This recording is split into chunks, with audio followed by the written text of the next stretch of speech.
Inside Stone's Gambling Hall in Sacramento, California, you'll find Sammy's Restaurant and Bar.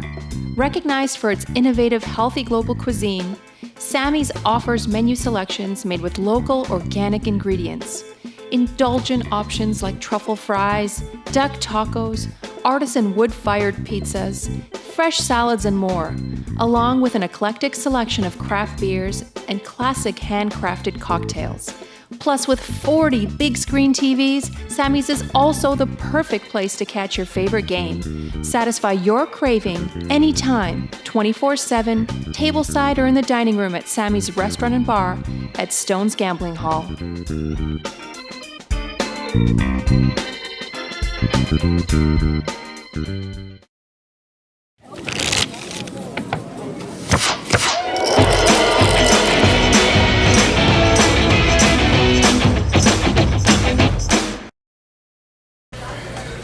Good evening, everyone, and welcome to Stone's Live Poker. We are back after the Stone's Fall Classic has finally come to an end. Oh, yeah. Huge success. Congratulations to Hugh.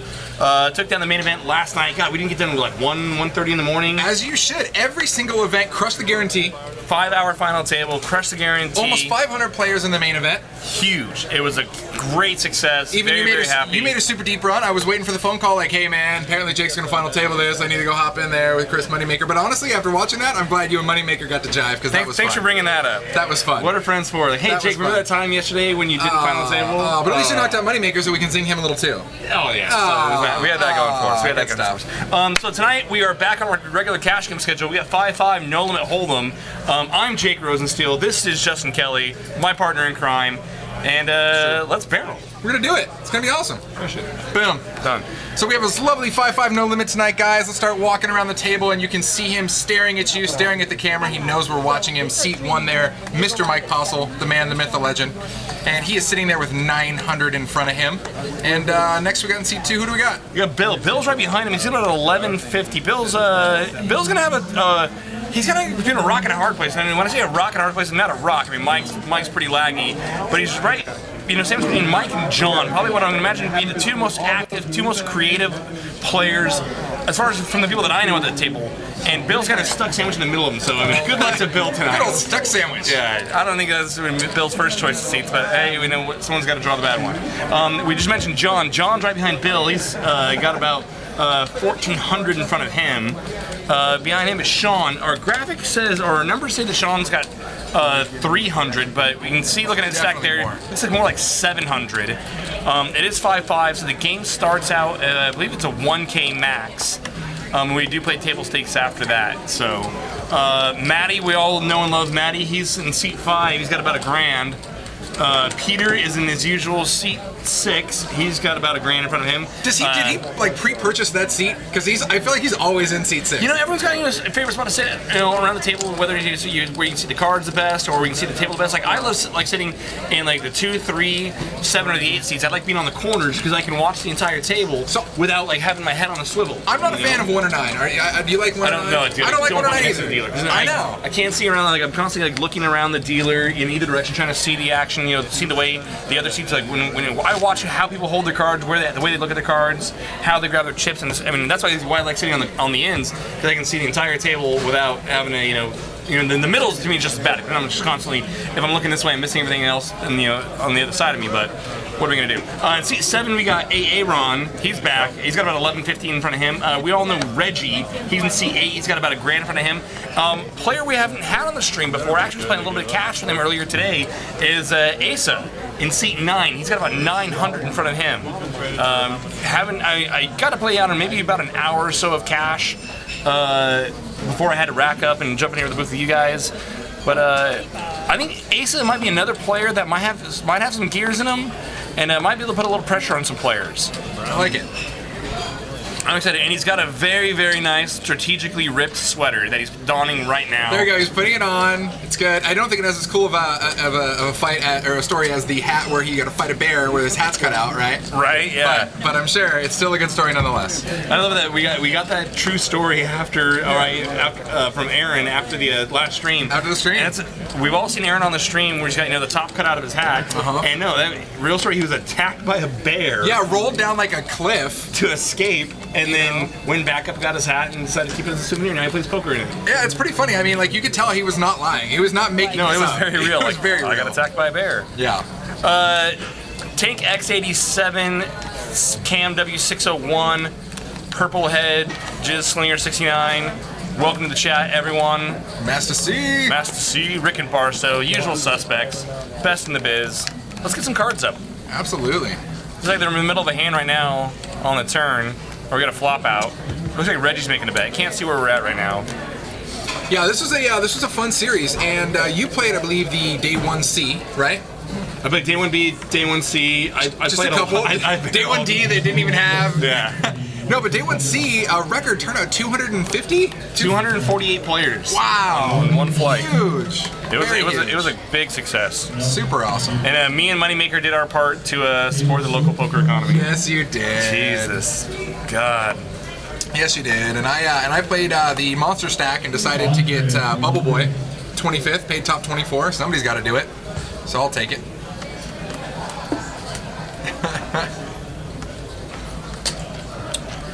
All right. Fantastic. And I will even admit that I logged into the Stones app a few times just to check on things, check what games are running. No, I've been using it. I've been using it a lot. I get my name up on the list, get on games. It works out well. Yeah. For those of you who haven't downloaded it yet, you definitely should download the Stones app. All right, let's get some graphics. Let's do it. Party. I mean, we can sit here and guess what they have, but it's a lot more fun if we actually know.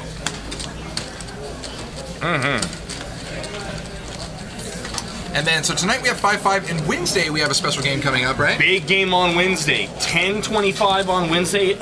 We got Scott Ball from Twitch jumping in the game, as well as Elky, Mr. Bertrand Grospellier. Elky in the game. Now, Elky, you said, was a professional StarCraft player? Former professional StarCraft player, turned poker player. Never. So I'm not surprised. Like stupid basic, like strategy, like that's just it's in the same ballpark. Like you see a lot of the crossover, like poker, chess, things like that of that nature. You know. Yeah, a lot of players that play Magic the Gathering crossover into poker. Super epic thinker games. Really All right, now we got some cards. And Asa is going to pick up kings here in our first hand. We got live cards on. So it looks like. Like I said, it's 5-5. There might be a $10 straddle. I believe there's a $10 straddle. Matty limps 10, ace 5 suited. Reggie's gonna limp. Oh, I'm sorry, it's 15. Now Asa. He's gonna start a stack of green here, make it 75. And from what limited time I got to play with Asa, today, Asa might get some action here. Asa seemed to be pretty active. He didn't show a lot of hands down, so I couldn't see was he just running hot and so he's super active, or is he? I mean, he seemed to be playing more than his fair share of hands earlier today. And he's got that great strategically ripped sweater. He can't lose. You can't. When you're hot, you're hot. And he's gonna take it down right off the bat. No contest. Tank X87 says he started out with Magic the Gathering, crossover poker. I've never played Magic, but I've talked to a lot of players, and that's a common crossover. They get some of the same, rational logic, game theory principles from Magic and games like that cross over to poker very, very well. Yeah, and I know somebody like I think Gus Hansen was like a professional backgammon player or something before he crossed over to poker. So same kind of thing. I mean, any sort of like super deep theory strategy games, I can see that transitioning very well over to cards. Matty, ace king under the gun. It's going to open up the pot. Looks like it makes it 20. Race to 30. It's a 6x open under the gun. Purple Head started with hearts. I love hearts. I love playing a good game of hearts, and it's kind of difficult to teach non-card playing people how to play hearts. Because it's just like, okay, well, you want to take this, but you don't want to take this, and you want to go high, but you don't want to go high here, but you want to go high here, because, I don't know if I've ever played hearts. Oh, you love hearts, dude. Don't they want to separate edges lightly touching?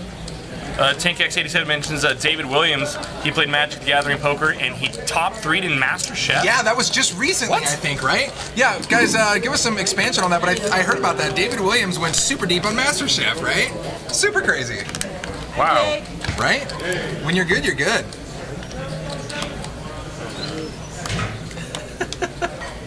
Master C started with marbles and then mashed potatoes. Master C. Started with eating Elmer's glue and boogers, and we just went from there. Now we just lick windows and play poker. Yeah, yeah, and eat lead chip paint. It's, you know, it's good stuff. I learned that one from Tommy Boy.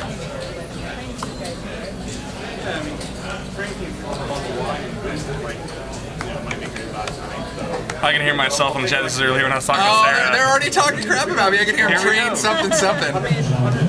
Sarah was saying like, oh, you know, you don't got Moneymaker eating time, but you still got Train. I said, well, yeah, Train can't drink a whole bottle of wine in the booth like Moneymaker did, but you know, I'll take what I can I get. know. I would. I mean, I'd barrel a bottle of wine. So we got aces and ace king here.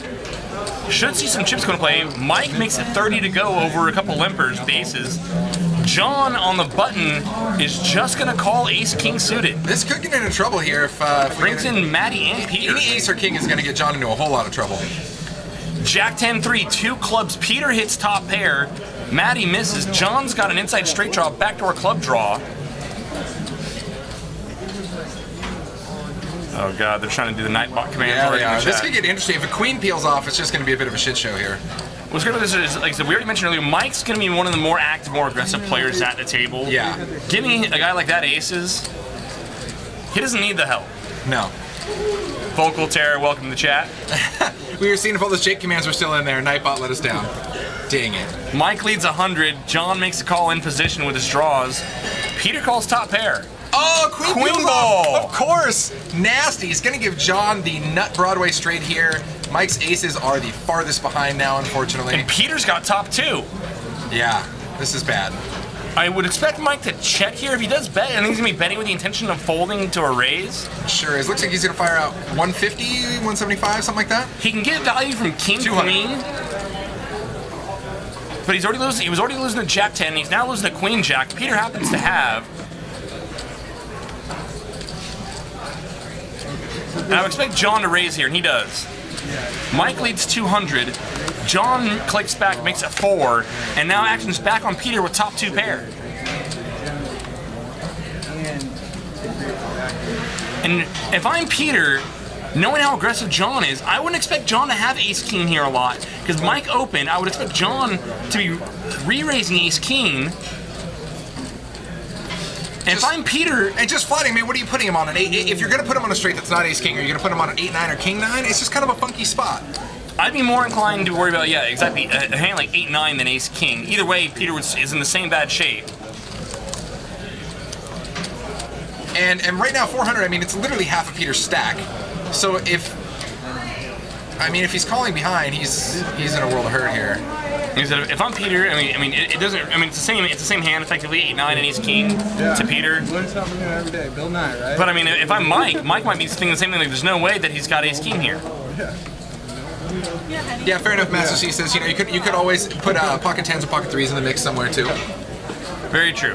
Learn about what the night you want, you know? I think he's gonna fold. Yeah, there you go. He gets away. So now Postle. I think Mike's gonna. Oh, he's doing the whole look at his cards. Yep, he knows they're no good. And Postle lays it down. Good fold by Mike here. John definitely with the best of it. Do you think there's a way that John could have extracted a little bit more value there? You think he could have just flatted? No, after Mike fires 2 barrels on that board, and Mike's a creative, aggressive player, I mean, at some point you want to get a raise in. So you think Mike just checks the river then? Mike, if John flats, Mike might have checked Cold River. Check call river. I mean, I think that's the only way he can get more value is that I think Mike's going to check the river no matter what if he flats. And definitely. Yeah, and then he just check call. But he's got to put in like a solidly sweet-sized value bet. Like it can't be too huge. Like it's got to be possible. It's going to be like, okay, here I got aces, fine. Here's your extra 200. Whatever. Yeah, and I can never see from John's perspective after Mike, and with that card coming out, that completes a lot of the draws, and Mike want to fire another bullet into multiple opponents. He's got to figure that Mike's got somewhat of a strong hand, and then might be able to stand a raise. Yeah. So I think John's raise is fine. Yeah, and it was a min raise too, and there's so much that could be said about a min raise. You know what I mean? It's almost like enticing. Like obviously you're not trying to blow somebody off a hand with a min raise. You know, generally speaking. You will see players sometimes will min raise in position with the anticipation that way they can get checked to on river and check back and show. Yeah, almost setting their own price, right? Setting their own price. Setting their own price. They don't want to call 200 there and they have to call off another 354 on river. If they min raise to 4 now, it's like it's just like it goes 200, 200. Yeah. We of course know that's not what he was trying to accomplish. All right, so coming around, looks like we had Mike raise to 30, and we got 4 other callers here. Flop comes down. Matty hits top pair with his king. And Peter gets a small piece of it with a 4. Luminary is to induce a spaz. Peter looks disgusted. Peter's like, I want to see that hand in 25 minutes. Did I just lay down top 2? Yeah, I know, he does. He's like, I want to know.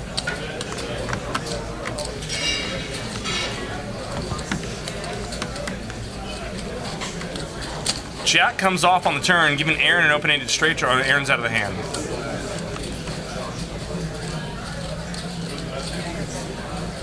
Matty, top pair, second kicker. Mike, barreling. And Matty gives it up. This is what we talked about, Mike being one of the more aggressive, more creative players at the table. Gets his aces cracked, doesn't phase him, goes right back to work. Takes down the pot with the worst hand. Mike Postle. Yeah, he's like, I gotta fold aces, so I might as well get in there with not aces and see how that fares.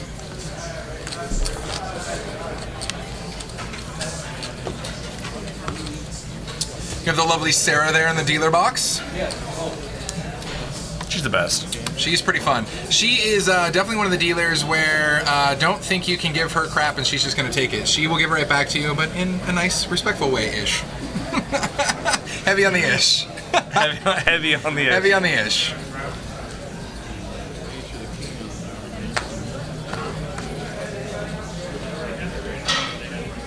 I think they're still talking about the ace, king, jack, queen hand, and I think Postle said something like, yeah, put a king on the turn, then I can get paid. Yeah, Mike was drawing dead to a chop. No, yeah, he was in trouble there. God, what a setup card there on the turn before. Mike's recognizing there's a lot of players at this table that have a tighter reputation. I would expect Mike to open liberally a lot of pots. As it is, he makes it 15 to go, 7-4. Sean puts in a 3-bet out of the cutoff to 45. Mike quickly calls.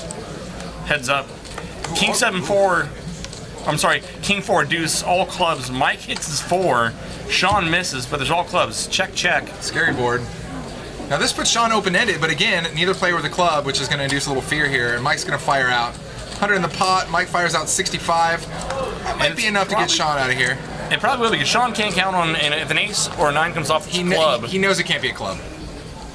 Unless he just wants to get, a little snaky here and just start turning his hand into a bluff and see where this goes. But there's really not a whole lot, there's not a lot of value out there. I don't know how in love I am with this bet by Mike. The board's pretty coordinated. I mean, it works. He gets through. I mean, he did have the best hand. But, I mean, Sean did re-raise pre-flop. There's 2 Broadway cards up there. I mean, what's he really trying to get Sean to fold? I feel like a lot of players they definitely start changing up their play and their normal style of play when it comes an all-suited board. Because I feel that they're always, a whole nother part of that exact hand now is just probing the other player to be like, hey, would you fold anything? Do you even have a club? Or do you even have one of those suits out there? I feel like that, it just gets a little extra snarky in there. And Mike definitely could have been trying to get Sean to fold something like a pair of, jacks, queens, or like 9s there that didn't with no club. Yeah. Might check back the flop with an overcard on it, and then give up once opponent fires if he has no club. And if he's got like two red 9s there, 2 red jacks. Oh, he's gone. He might check back and then just give up on the turn, maybe. So Mike can get some better hands to fold. And Mike's not like probably ever looking to get value from worse.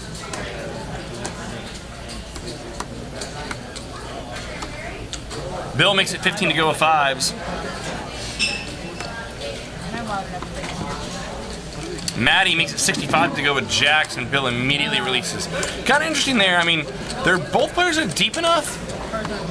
I think Bill can call there and try to set mine. I mean, we don't like doing that when we're out of position, but if Maddie, when he 3-bets, he's going to have a much stronger range than when a player like, you know, Mike, John, even if you just saw Sean 3-bets. Maddie, I mean, when Maddie 3-bets, Maddie's usually going to have it. He's going to have a much, much stronger range. Jacks plus, Ace King, you know, it might be the worst hand he might be 3-betting.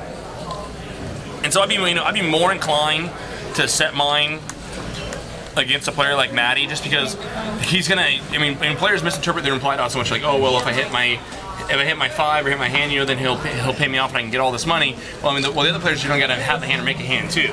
Because when players oftentimes will misinterpret their implied odds. Or when a player like Maddie 3-bets, he's gonna have a very strong hand, a much higher percentage of the time than when a much looser, much more aggressive player 3-bets. I'd be more inclined to try to set mine even out of position against a player like Maddie than I would against a player like Mike. I might still call versus Mike because I think, well, Pfizer might be good here because Mike Because Mike got a mini two. So I might not be set mine. I might be calling for value there against Mike. Oh man. So we got $30 three ways. John, Maddie, and Peter. Ace-7 Jack. Peter smacks a set. And Maddie flops the nut flush draw for Maddie, and John here spikes an ace for top pair. So Chips. A little bit of something for everybody. Chips. Whee! John's firing right out with his ace. Gonna see where he's at. 60 into 100. D007, welcome to the chat. What's up? And Maddie with a super quick call there. Peter's thinking retribution for my Jack Queen, guys. Pay me. I want my monies.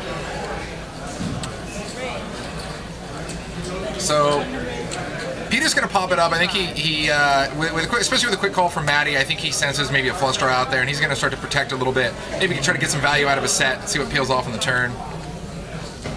We know Maddie's not folding. Yeah, there Maddie's coming in. And boom, misses the turn here, but does give him a straight draw as well. Yeah. So Maddie can now pick up a queen or a club. There's 475 in the pot. I didn't notice he's got a double gutter. You can pick up a 9 as well. Oh yeah, wow. Yeah, check that out. Maddie's got all sorts of outs. Maddie the outmaster over here. So Maddie checks, Peter fires 320, and Maddie is not going anywhere. And Peter's got to figure Maddie's got to be very strong here. Oh, and misses everything. Peter with the check mark here, and Maddie's in check fold mode. Has half the world and misses everything. Peter stuffs it. Yeah. Maddie immediately releases. Gone. Peter's hoping that Maddie had a hand against Jack. Nice little pot that developed real quick from that. Yeah, things escalated quickly. Yeah. So taking a look at the chip stacks here, you see AA Ron as the chip leader with 2K, John right behind him with 1.9K. I think all in all we have just about 10K on the table. Yeah, it looks good. Yeah, not bad. He's barreling 5-hour energy drinks. He's like, dude, if I drink 10 of these in a row, can I get 50 hours of continuous energy? After last night, I need it. Oh my god, we went for ever last. You went to 130, huh? Yeah. And then, yes, Moneymaker had to catch that flight he was talking about. So I guess he drove straight from here directly to San Francisco, hopped on a plane, and now he's in Europe. On his way to Europe, yeah. Yeah, probably still in the air, right? I mean, I don't know. I don't even know where we're at. Talk about barrels on barrels, man. Yeah. Bill makes it 15 to go, ace-10 suited. Maddie makes a call, 4 deuce off. Go Uncle Maddie. Reggie, Jack 4 suited on the button, likes his position. For his sake, he hopes he fades spades. And Mike calls 7 deuce. I love it. And guys, just for the record, they are not playing 7 deuce game, just in case you guys are curious. Mike does hit a pair of 7s here. Mike's got a lot of 7s, but a spade comes off, giving both Reggie and Bill spade draws. Bill's best, of course, but Mike's got trip 7s. 75 in the pot, and Mike's gonna lead out. Mike says, hey guys, I got 7 deuce. And of course, you know, of course I get another 7. And Bill throws away nut spades immediately. Wow. No hesitation there. Interesting. Now Reggie... Meanwhile, Reggie's like, I got some spades, I'm in. Now Reggie's alive. fix it. So it's going to give Mike here a check mark. Mike's gonna check. He thinks that Reggie might have picked up spades on the turn, and Mike's trying to induce a bluff here. Mike's not playing passively. Mike is trying to induce Reggie to get creative here. That's actually a really good check by Mike, because if he does have spades and missed, he knows that there's no way that he's going to get any value. And look at that, it's going to work perfect. And Mike's gonna snap. What a beast. Is that how you become Ante Up Player of the Year? Is that how you do it right there? There it is. Mike got what he wanted.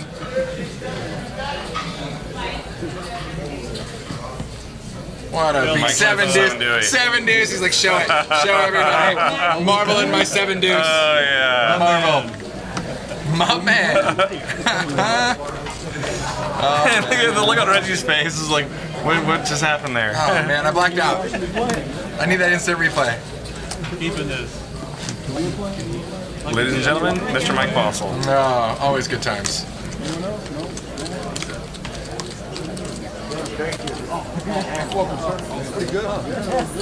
So if you guys like some of these crazy setup hands that you are watching, make sure to go ahead and click that heart in the bottom left and subscribe to us. Set up a little notification. It'll blast to your phone, blast to your email, blast to the chip that the NSA is going to put in your head, and you'll always know when we're going live. It's good. Yeah, it's a good game. Well, you're a big one. Got it.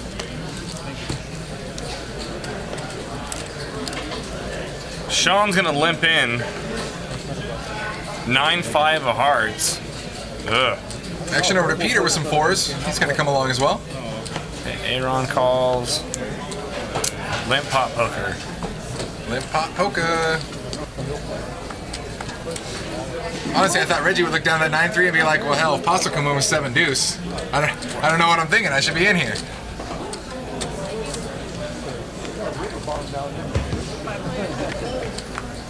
Five-way limp pot.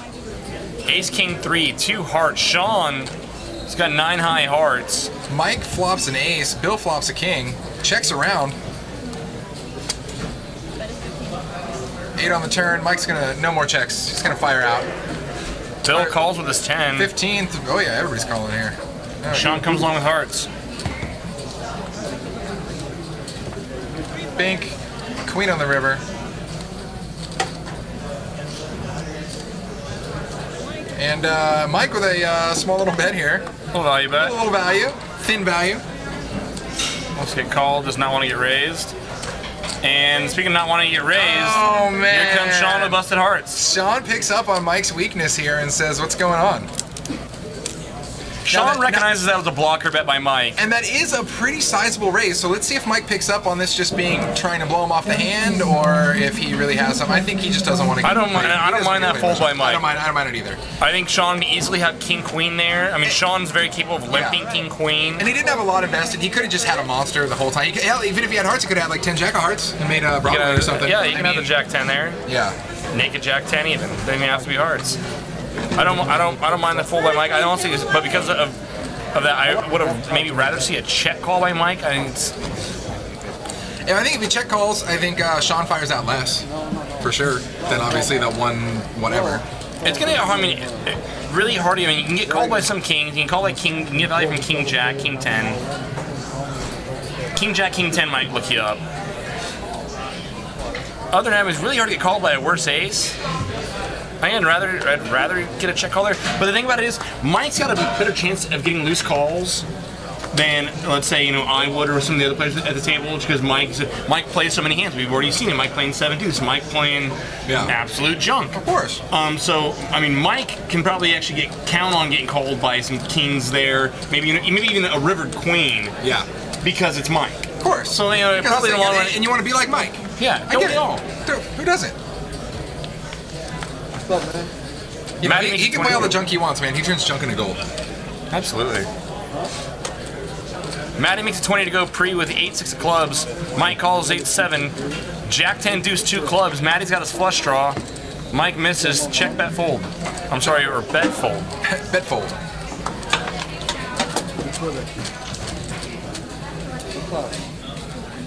Matty's stacking up here at 2.4K. Stacks are getting deeper. Everyone's at least 100 bigs deep, if not close to 200.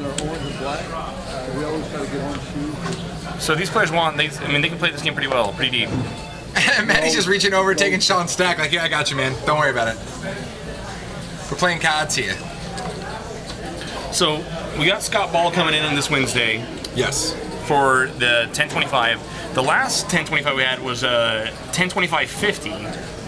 And they came back a week later. Just the super small home game, the 10-25-50, nothing big.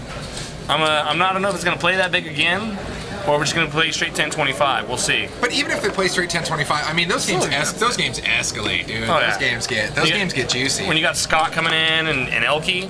Well, and the thing is, you get a couple people cracked off, and then you get new guys, or even the same guys who buy in for table max or close to it.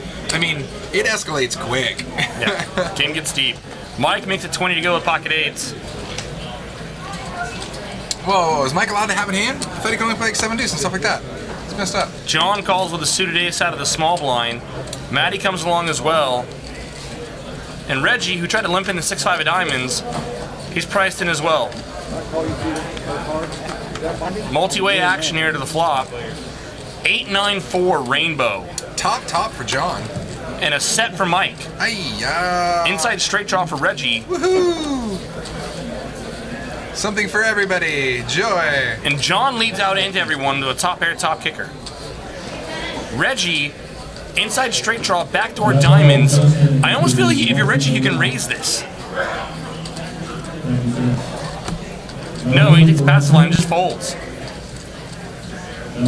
I'd be less inclined to believe that John has a really, really strong hand when he leads out on 8-9-4 after just flatting the raise.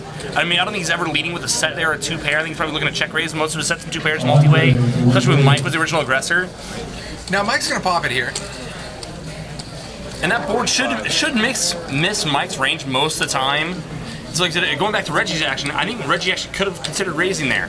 Now, Mike flopped the set, so it wouldn't work. But and if you're John here, especially since Mike was the original pre-flop aggressor, you either gotta, right now, besides a set, you're thinking, does Mike have air? Or does he have possibly 10s or jacks and I'm behind? So he's gonna look him up once here. Peel a turn, Queen of Spades comes off. John checks. No, up to John. If that was a heart, John would have came along for a big old ride.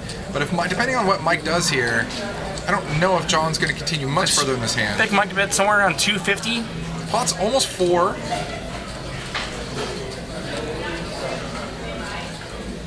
Oh, that's more than 250, is it? Oh, no, that's right on point. What, have you played poker before? I might have played with Mike a few times. You played with Mike a few times? So Mike fires the 250 here into John, and John is basically thinking, Mike, where are you at right here? And this was great about Mike's image. Mike plays a lot of hands. Mike's very aggressive. Mike's very capable of having just a hand like ace-king here. Oh, yeah. And I think that's exactly what John is thinking. Mike can have 6-7. Mike can have ace-king. I mean, at this point, I Mike can have 7 deuce. Well, that's the thing. Sets aside, I think John is thinking, I mean, do you have an overpair? Do you have a pair like 10s or jacks? Mike is thinking, or John's thinking, I'm either way ahead or I'm super far behind right here, and he thinks he's ahead. So he's going to make the call. 5 of spades on the river. Pot's now almost 900. The 6-7 gets there. So he checks over to Postle, and I don't think Postle's worried about the 6-7. It does get there, and unless running spades potential, I think, oh, he's jamming it. He's jamming it. And John is almost thinking borderline, is this, because it's like a hero call? Does Mike have nothing? Does he have air? I not only love Mike's shove here, I love the way Mike's shoving. Mike is making this very bold gesture. Yeah. He's trying to make, players that are trying to look strong oftentimes are weak. Mike is trying to, and John's a perceptive player. Mike is trying to look like he's trying to look strong. Exactly. I mean, right now the thing is, the way he might play this hand, he could have played the exact same way with complete airball, and done the same maneuvers. And by shoving here, Mike has polarized himself, and John he's kept some bluffs in his range here.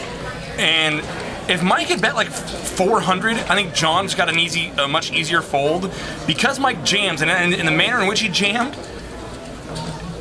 John might be thinking something's up here.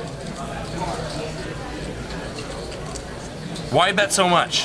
Yeah. Why do it the way you did? That's exactly what he's thinking. A lot of players, like I said, when they're bluffing, they'll try to look strong and they'll very, emphatically, dramatically push their chips into the pot. And Mike's very much aware of that. I've had conversations with Mike about things like this. I shouldn't be saying this on the air, but Mike also knows that John's a perceptive player, and I mean he knows that. Mike's not going to try to do something like that against a knucklehead. And there it is. Boom. If Mike bets less, I think John folds. Absolutely, I totally agree with you, and that is one of those beauties of the all-in. It's polarizing. It really makes your opponents think: Are you trying to blow me off this hand? Why so much? Why are you trying to get me off this hand? And when you have better players who are perceptive to things like that, they think, okay, is this guy just completely airballing and bluffing me right now? And John's it's either 6-7 or nothing because he'd value bet less with a set. Yeah. And even though Mike's very capable of having 6-7, that's probably where John's logic was. It's either 6-7 or nothing. Huge pot for Postle there, 2.4K. Ladies and gentlemen, Mike Postle. The same guy who just tabled 7 deuce a couple hands ago.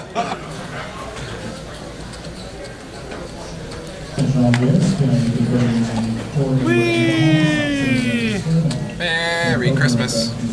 Or Happy Hanukkah. I don't know how you roll.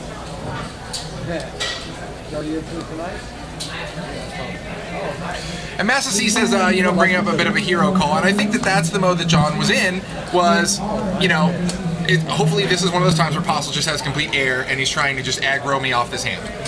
That's where he was at. Yeah, I wonder if we would be, LOLing, that call if Mike's got a hand like Ace Jack, Ace King there. Yeah.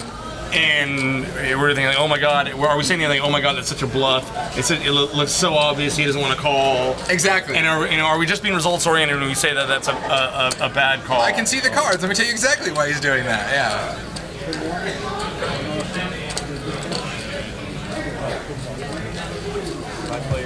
And Tank X the way the hand played out, Mike could still have air. Mike still has bluffs in his range the way the hand was played.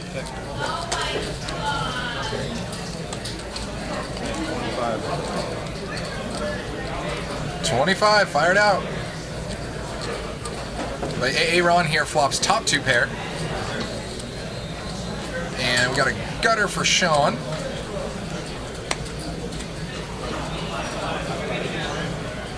Sean's out of there, Maddie's out of there. And AA Ron's gonna take it down. One time I ate a penguin, welcome to the chat. Tree 50, what's going on? CamW601, hey. The ever so awesome Master C. Still waiting for some more brewskis. We won't be able to barrel it in the booth like Moneymaker, but we'll definitely barrel it afterwards. So jealous.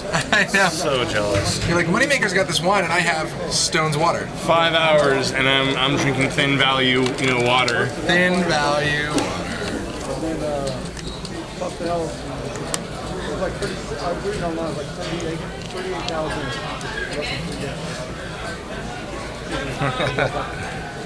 Our chat's the best. Yeah, I love our chat. Our chat family's pretty awesome.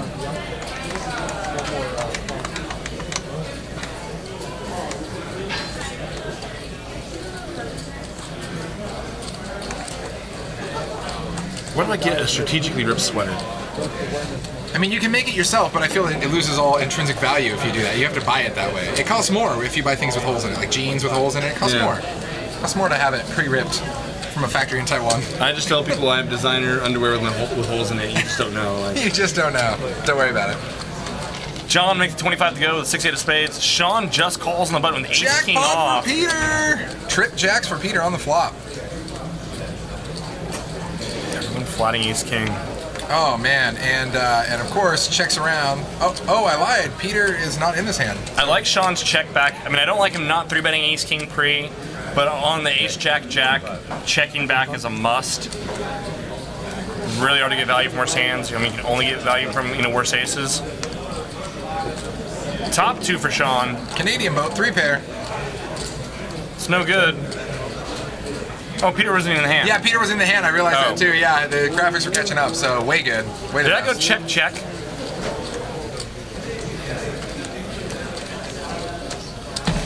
Yeah, I'm surprised we didn't go for value there with ace king on the river. Very surprised. Speaking of which, I did happen to click one of the hands. I had it running most of the time, and then I was doing stuff. And one of the hands I happened to catch last night, did I catch in your guys' stream? Was it Ace Jack and Pocket Queens? And he spikes the Case Ace to make a higher boat. A bigger boat, a one-outer bigger boat. Oh God! So Live boat. was it Ace Jack on the flop and the Queen on the turn, or how'd that work out? Yeah, it was Pocket Queens versus Ace Jack. I believe it's Pocket Queens versus Ace Jack. Yeah, and Ace Jack flops, Queen turns. And the one outer ace, and then somebody had folded ace. Someone had folded an ace. Oh, Great, so man. there's a one outer river. Nasty. True one outer. Poker's cruel. Poker is cruel.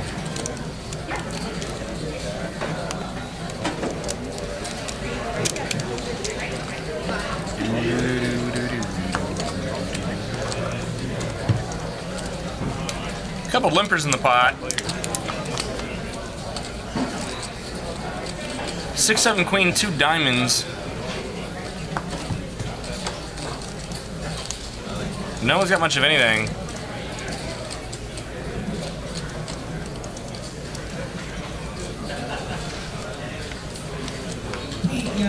Checks through. Yeah. 10 on the turn. Puts Gives Mike Mike an open-ended. open-ended. Maddie's still got the gut shot here.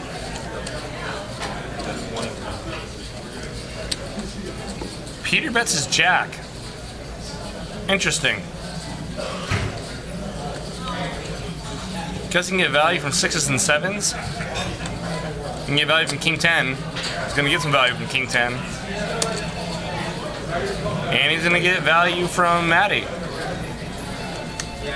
who calls an inside straight draw and buries a 4.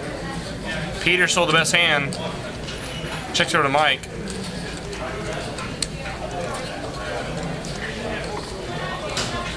Checks around and Peter just can take down the pot.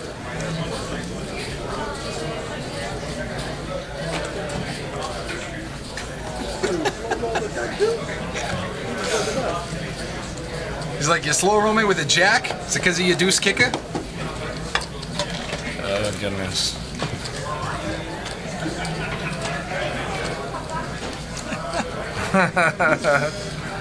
And the stacks get deeper, so now it looks like we're pushing just about 13, 14K, something like that on the table. Yeah. It's funny because you don't necessarily see people reload and add on chips like right on the camera most of the time, and then all of a sudden you're like, hey, look at those stacks. Well, those grew. Getting deep. Yeah, those increased.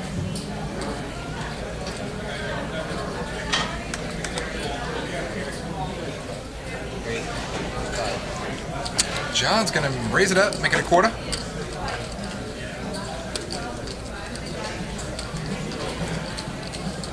Probably going to get through. Reggie's thinking about that 7 deuce suited life. Nope. Checking out. 6-10-4 here, 2 diamonds. Everybody whips it pretty good. Maddie's still in the lead here with ace high. John's gonna fire out and Maddie insta-folds. Good old bet fold. C-bet for the win. I think John gets a little bit back. He's got a long road to grind, but Yeah, needs a few more of those. John's one of the guys, he can make it back. Yeah. And that's what you'll find about these experienced players. I mean, hell, we saw it happen with Postle earlier. You know, lay down aces and then whatever, I'll get it back with 7 deuce. I mean, it's just, you know, it's the name of the game.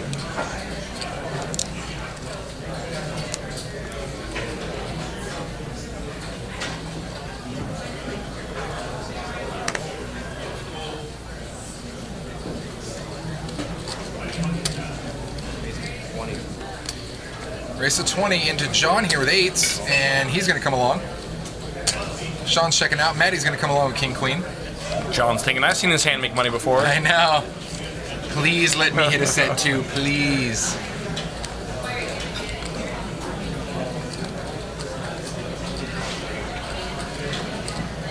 Man, ace is coming.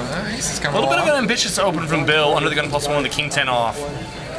Gonna be hard to extract value, even if you flop a pair.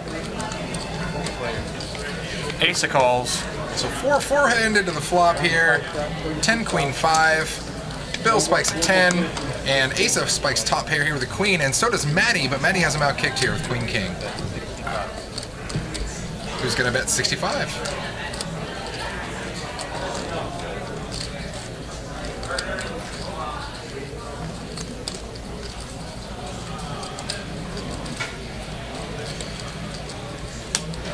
Now, Asa, who originally checked top pair, is That's a good fold. It's just going to get out of here. Plus, he's got all the other players behind him and just says, I'm out of here. There's not a lot of worse hands that Maddie's betting. If Mike bets there, I am not folding top pair. So And that's funny because that always goes back to the players, how they're playing, what you've been observing, the history you have with those players. I mean, and that's exactly the balance. I mean, if you play a loose, aggressive game like Mike does, like John does, oftentimes, you're gonna have much larger swings in your stacks in your games or your sessions. But you're also gonna get paid off more often when you do make hands. And in a game of where we're trying to extract value,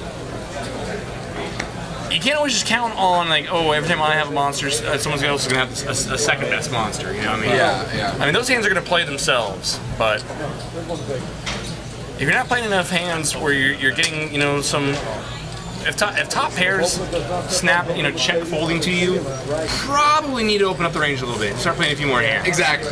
Yeah. I mean, we've seen that so often in these streams too, where you just have those loosey-goosey players who people will call them down with almost nothing just to see what happens and see where they get, as opposed to the super tight players or maybe even some of the prop players where if they bet $20, everybody just runs for the hills. Everybody folds. Yep. And that will really cost you in the long run any sort of value in your game. Mike, John, and Maddie here to the flop. Mike's going to spike a 9. Checks around. John catches up here with a 10 and also gives Mike open-ended.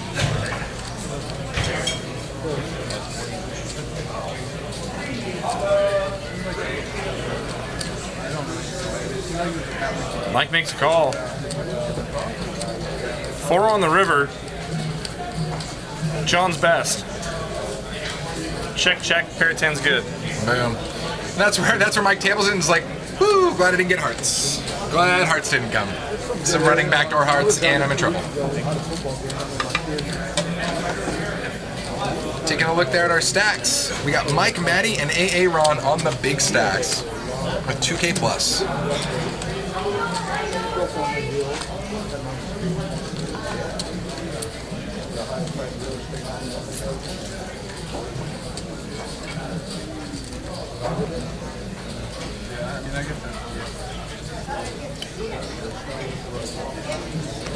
Guys, you can see there in the bottom right corner of your screen, you see they talk about NFL Happy Hour. Also here during the games, I believe, on Sunday and Monday.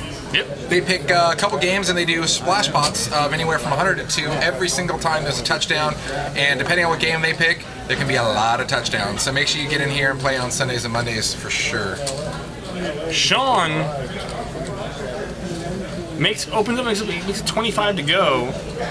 I'm a little confused about the graphics on 3-5, but Mike also waking up with kings. Is that allowed? It's open to 25 from Sean. Maddie calls ace deuce off. Aaron calls threes, and Mike makes it 130 to go. It's a 3-bet, not a 4-bet. It's at 130 to go with kings.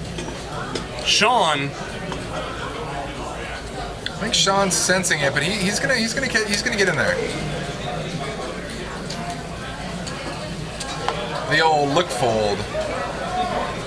Aaron's like, don't put a 3 on the flop. Don't put a 3 on the flop. Oh, all unders. And actually, if Aaron still was in that, that's not a horrendous flop for pocket threes. Yeah, it would pick an inside straight draw. Against 2 overpairs, and this is kind of the flop that Sean was looking for, but he's definitely going to be cautious because of Mike's re-raise here. That could be battle of the overpairs. Mike might check raise here. They're still the same, he says. Mike looks at his cards and says they're still the same. He's going to play a little mind game, a little verbal game with Sean here. I think if Mike was up against a more aggressive opponent, Mike might consider check raising there. As it is against Sean, Sean's going to check back most all his overpairs there, which Mike can still get value from. So Mike's going to go ahead and lead 160 into Sean. Now, if you're Sean here, if you think your opponent's 3-betting range is only 9s plus, he never has ace king, ace queen, ace jack, or 6-7 suited, 5-8 suited, which are hands that Mike can 3-bet with, even in the small blind. If you think he's never has any 3-bet bluffs, then I don't mind folding the 8s. But it's Mike. But it's Mike. I feel like Mike? Your normal answer is candy there. That depends, but it's Mike. Mike's very capable of 3-betting it a very, very, very wide range. So generally, I would expect him to do it more so in position than out of the small blind. I'm more inclined to think that he has got a real hand when he does it out of the blinds. Sean makes the right fold. And I don't mind the fold either, like I said, even though it's Mike. Like I said, when Mike 3-bets out of the, he's gonna have more 3-bet bluffs in position than he is out of position. And I think he can still have ace king, ace queen there. Plus, I think Sean's initial hesitation to call, he was already kind of picking up that Mike might have an overpair, and I think he just wanted to peel one off and see what happened on the flop and go from there and figure it out. But I think that he was already kind of in that boat. He was trying to figure out whether Mike was really on like ace king or like kings, you know.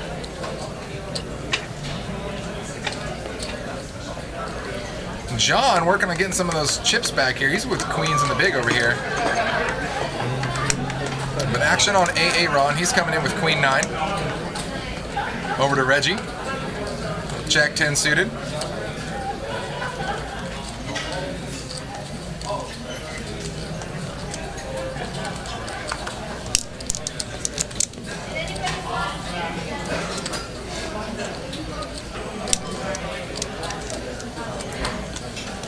John's option the big blind.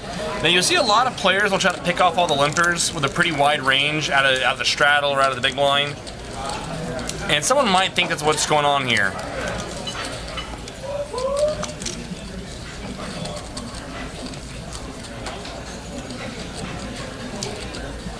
John makes it 40 to go. Matty calls the 7-5. And we were talking about Matty.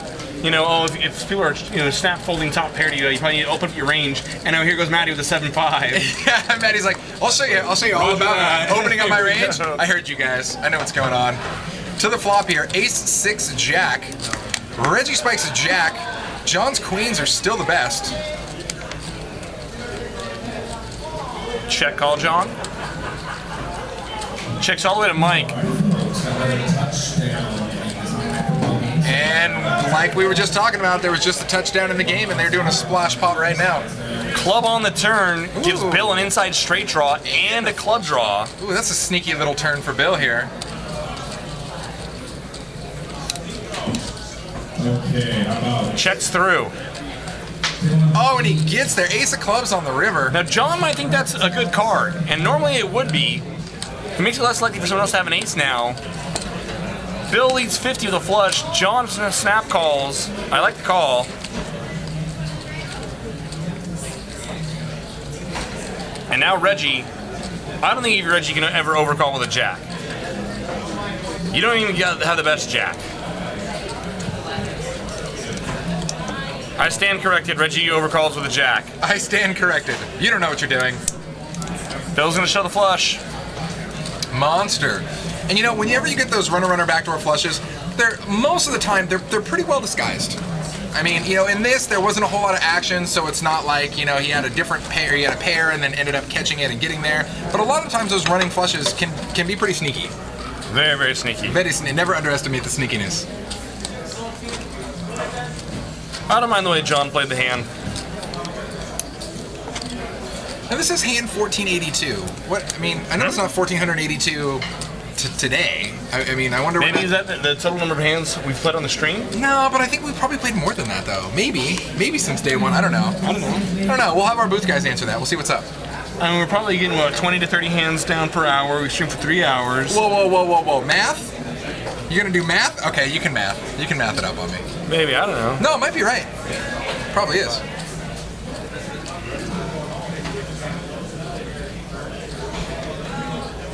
Alright, Ace is checking out. The jack. Everyone's got pocket eights. Aaron makes it 25 to go with eights. So they said that's since the upgrade. So every now and then we do these big software upgrades, and that's when we're going to get new things where it says like 3-bet and 4-bet out there. And so since the software upgrade, we play that. So just since the software upgrade, that's actually still a solid amount of hands. Yeah, I quit counting.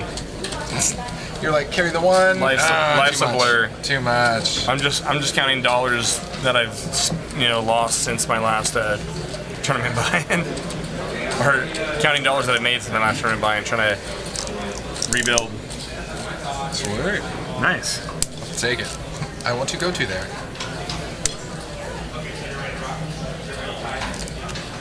It can't be reset.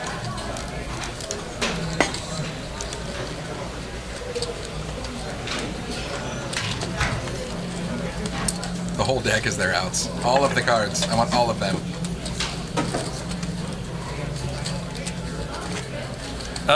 Real Pharaoh X. How far out does the schedule go? I don't know.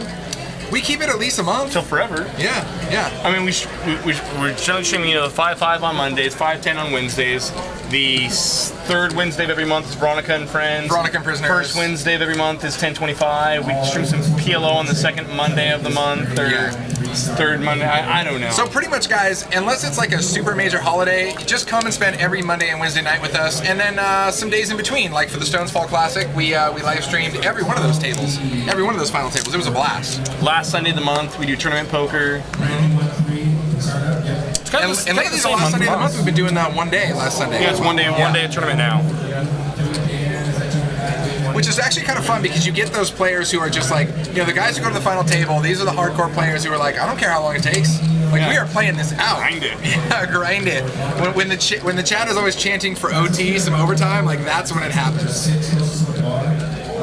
Jack 10-9 on the flop. Matty spikes a pair of jacks. Bill's got a gutter and 2 overs. John checks him and he's gonna try to pick up the pot. Unfortunately for him, he's gonna get action from both players. Deuce of diamonds on the turn. Total brick. So Matty here still with the best of it with the jack. John gives up. Pair of jacks good. Yak is good. I'm still waiting. There was talk a while back before the World Series, right before the summer, that they were going to, on the next, or on one of the Veronica and Friends games, there was going to be Veronica and Friends versus Deej Poker. Deej Poker are guys that they help put on the PLO game with us.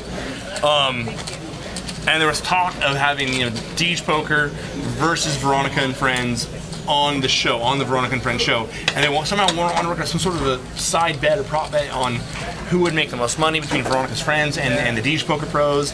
And I'm still waiting for that game to come to fruition. I love it. Because, all the Deej guys, they're really, really solid grinding, I don't want to call them nits, but they're solid grinding tags.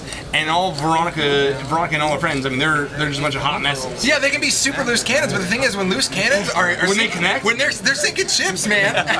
You know what I mean? It's like, get in there.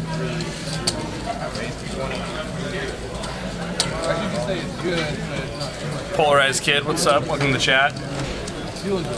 Yeah, guys, I think we have some really fun stuff coming up here with Stones Live. So definitely follow us, hit that green heart. We have all sorts of hardware upgrades, software upgrades, all sorts of fun little funky extracurricular game type things planned. You'll see some fun stuff coming up. Big words, too many syllables.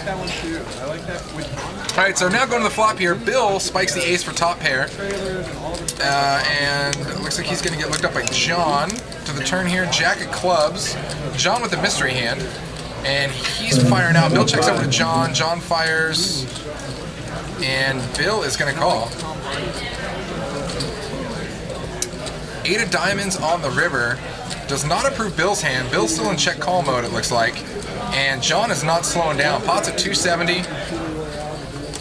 John is grabbing some more, and he's going to put out, looks like another 100 and some change. Ooh, no, more than that. 180. No more check call for Bill.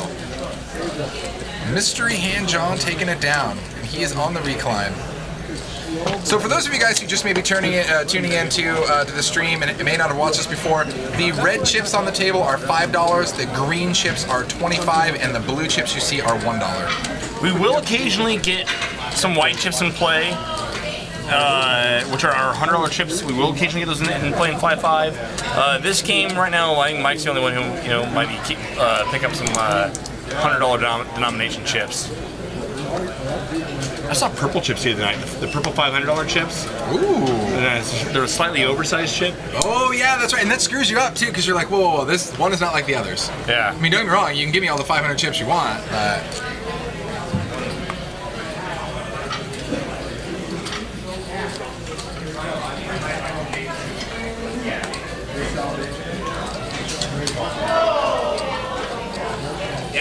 I'm still waiting to hit the bad beat on the stream, and because I'm the guy who's wanted it for so long, I know what's going to happen when I'm not in the booth, and it's going to make me sad and happy all at the same time.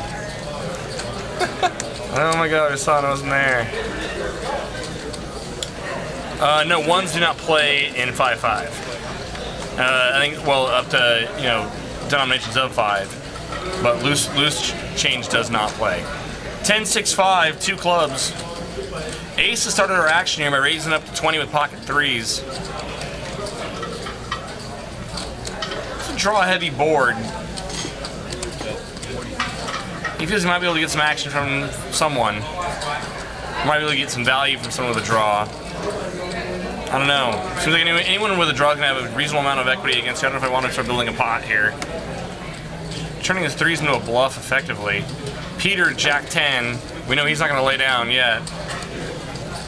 Whoa! Hey! Whoa! Hey there! I mean, Asa hasn't played a lot of hands. But I don't know if I might not get crazy and spunky and raise him, but I'm definitely not going. I'm not folding. I'm definitely going to peel one off there. Yeah. It's things like that where I just wonder, are we sure those graphics were right? I don't know. There's some crazy stuff that was going on last night during the final table. But that's because they knew you and Moneymaker was going to be in here barreling. And we were just like me and Chris just kind of like losing our minds over some stuff. You know, like my brain's broke, poker's broken. I don't know what to do anymore. Yeah. JFK Stone City fruition to grow a fruit in a coalition. You're the worst. I love it. Yeah. Matty with aces. Look at this. Matty with aces and Aaron with jacks. I don't know why you're calling Jack 10 suited it. And Peter sandwiched in between it with ace queen. This will get fun. And of course you got Mike Postle there raising with 6-7 hearts. So Matty 3-bets to 105. Now Aaron, let's see what he does. Jacks. Yeah. Now let's see what he does here. Matty's pretty deep. So is Aaron. Even if you're positive Matty has queens plus here, you can turn your jacks into a middle-ish pair and just go set mining. And that's kind of what he's just gonna flat here. Flat with a stack of red that he doesn't want anymore. That's what's going on. 4-bet Mike. Oh man, that'd be the sickest. And Postle's coming along. It's gonna get so nasty. You watch the flop come like 6-7 deuce. 6-7 jack, let's do it. No, but he does flop a little gutter ball. But queen high board here, Aaron's not gonna like that. Matty's still way ahead, and Mike over there with a gutter ball.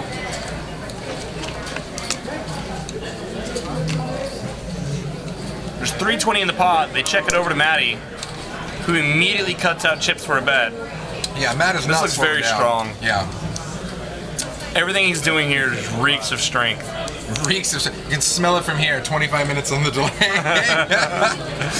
And Jax gets away, and obviously Mike knows he's equally as strong, and he's checking out of there. And I like the way Aaron played the hand. I mean, I think folding jacks to a 3-bet is I mean, or cold folding was a little too passive. As deep as they are, if they were shallower, I mean, if it was raised to what am I made 15, and then Matty made it 100 and made it 100 smooth or 105 or whatever. Yeah, exactly. I mean, if they're only 400 or 500 deep, then you have to cold fold jacks if you think that your opponent is very strong. Is going to be queens plus most of the time. As it is when they're both over 2100 deep. You just it's a different story. Yeah. So KCM 1977 says, if that was my AA, I would lose to the 7-6. I think we all know how that goes, buddy. But welcome to the chat. Sec Benyor 32, what's going on?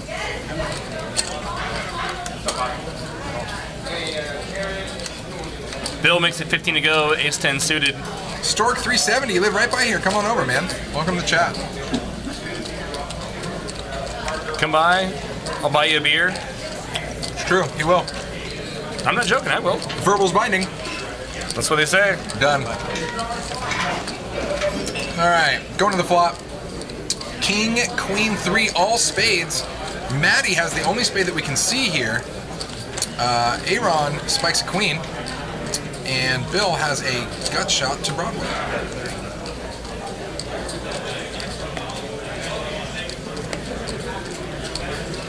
Oh, you can't buy him a beer anymore. He plays elsewhere. Come through. I play everywhere. Come through. Wait, is there poker? I'm in. Yeah, right? Yeah, Stork, come by, man. Hang out and have a drink. You'll like it. come on over The and water's do warm. a twist. Matty bets 30 with his 9-eye spade draw. And it's gonna get through. We were just talking about, you know, Matty, how he needs to say, hey, you need to open up your range expanding. People are checking. And so he's like 5'7", 8'9", bring it all day, and it's working for him. And I got aces too sometimes. And I'm also the chip leader at the table, 2.6K. Don't worry about it. Just don't worry about it. It's fine. Whee! Don't worry if you're broke. Come on over. You don't even need to play cards. He said he'd buy you a beer. It's free.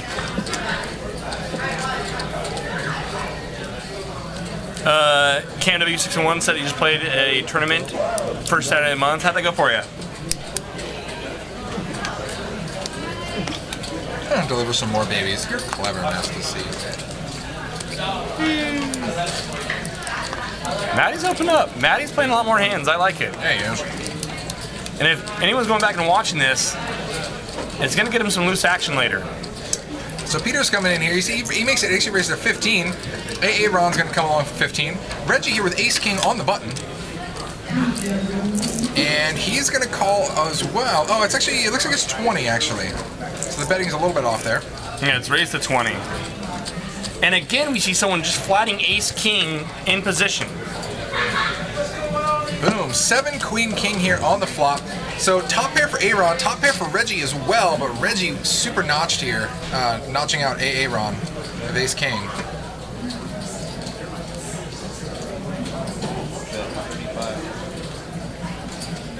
Okay, your free beer gets Rick and Barstow to drive up for 7 hours. That's a hell of an offer. That's a good deal. That's just good value for him. Tank of gas, all my time. I got a free beer though, that's cool.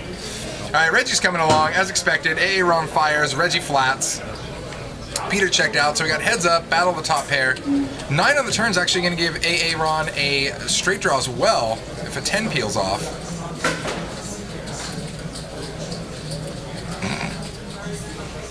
Coast of M, welcome to the chat.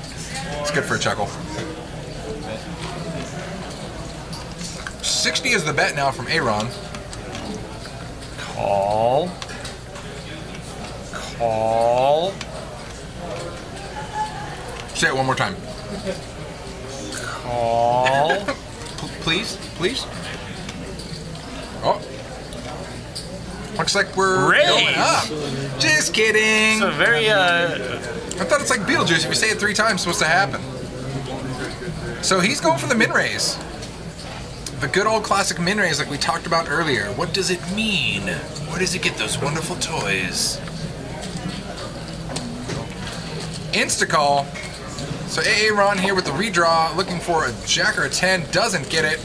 Reggie with the check mark. Pot's about 375. You can see Aaron there eyeing Reggie's stack, seeing what he's got, doing the whole lean over.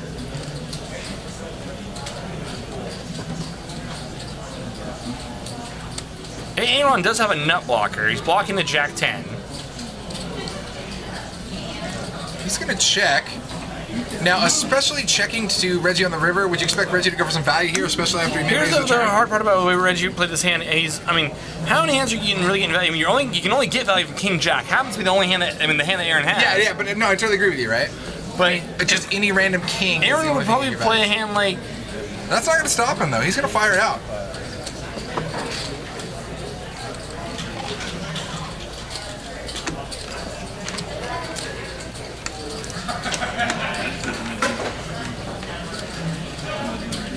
And now, I mean, the problem with Aaron is back to the same problem for Reggie is that you're not beating much. Reggie's beating King Jack, and that's it. Yeah. Aaron And losing everything. Yeah, this thing is, I mean, what are you beating here? King 10?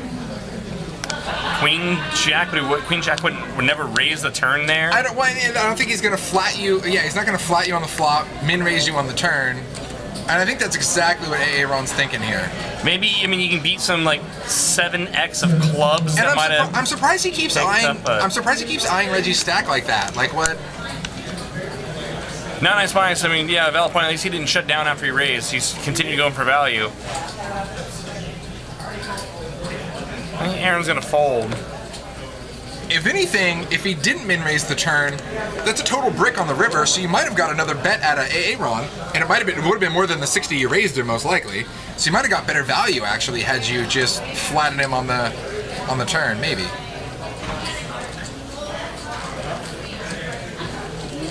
Is Aaron asking, or Reggie asking to see the hand? You won the pot. But then he did show his, though. He did show his. So, I mean, I understand the etiquette portion of it. But if he bets and the other guy folds, he doesn't even have to show. And you're gonna see the hand later. I mean, I don't know. If someone lays down, I mean, I'm not gonna. It's almost like salt in the wound, right? A little bit. Yeah, a little bit. I don't. Yeah. I think really his only saving grace there was that he tabled his hand afterwards and was like, "Here's what I have." Yeah. Like it was a good fold. Other than if he didn't do that though, then I would have been like, "Wow, that's not very cool." I mean, see, look at it. It was led. Like I agree. If Reggie flats the turn, I think he does get more value on the river. I think he got another $60 out of Aaron. Had he just called, Aaron probably check calls 100 or 120 on the river. Instead, he only got another $60 out of him. I don't like most things. Don't worry, I brought some Tylenol for you. Asian Power, welcome to the chat. I am Horror Crusher. Stork 370, this is definitely a long-term thing. We've been doing this since, what, last year? Late last year? We started in November. Yeah. We're coming up almost on our 1-year anniversary. Ooh, 1-year anniversary of the live stream, Happy absolutely. birthday to us. Yeah, you can find us here every Monday and Wednesday at a minimum. And then we do fun tournament events and of the like after that as well.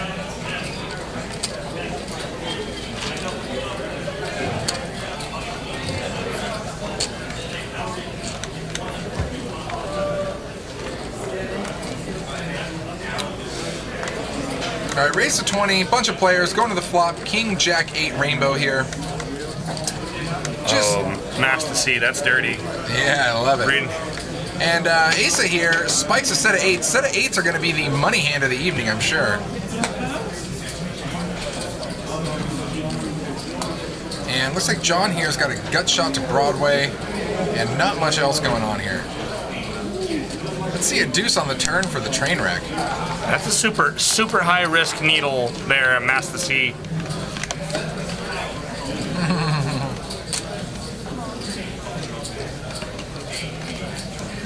Asa bets 85 with a set of 8s.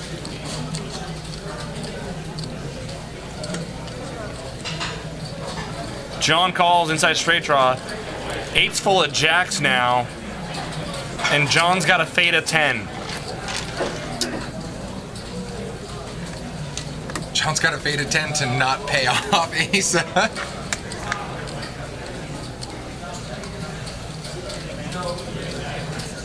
John now has every other card in the deck to not pay off.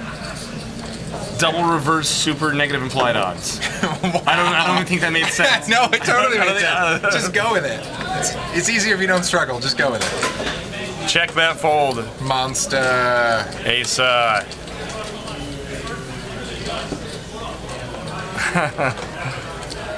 Oh, you know what I mean?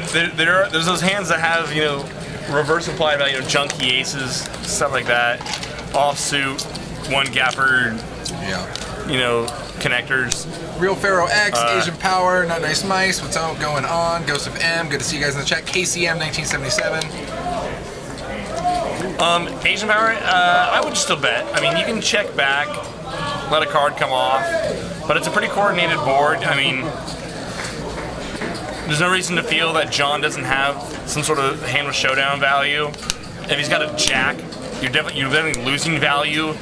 If he's checking a jack with potential check raising, he's probably check calling still most all his aces because it makes it less likely now for ace to have a jack. So I think, I mean, it's still pretty standard to bet there with the turn dates full. Jimmy Bluffett, what's going on, man? Welcome Welcome to the straight draws, chat. flush draws. You still get value from all those hands. All right, Ace is going to pop it up here to 30 from the cutoff with Queen 10 suited. And John's going to come along here. Same thing, yeah, I agree with Not Nice Mice. Something against his exact hand, you lose value, of course. But against most of his range, yeah, you should be getting value there. Ooh, look at this, Queen 10 deuce. The original raiser here, Asa, from the cutoff, flops top 2 pair. Aaron gets this pair, a little piece of it with a 10s. John's open-ended now. And Reggie has the nut And diamond Reggie draw. has nut diamonds. Whee! Chips! Chips! Put let money it in the fly. pot. Nailed it. Hey, Aaron bets his 10. What bit of setup there. We have Rebecca in the dealer box. Little Reggie. change action. Reggie. This could be fun. This could be fun. Makes a call. Asa, top 2. More chips. Oh yeah, more chips. Definitely, we're reaching for green. Green's coming in. Green chips imminent.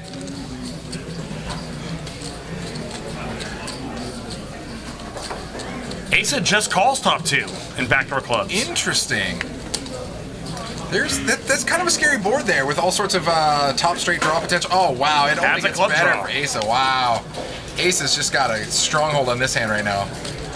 So now, for instance, even if John hits his straight draw, it can't be a club. So that's going to kill some of his outs. Aaron picks up an inside straight draw. Man, everybody's got some of this. Let's go. And Aaron drawing dead because John, the jack would make John a better straight. Brutal. No. Yeah, he's at 0%.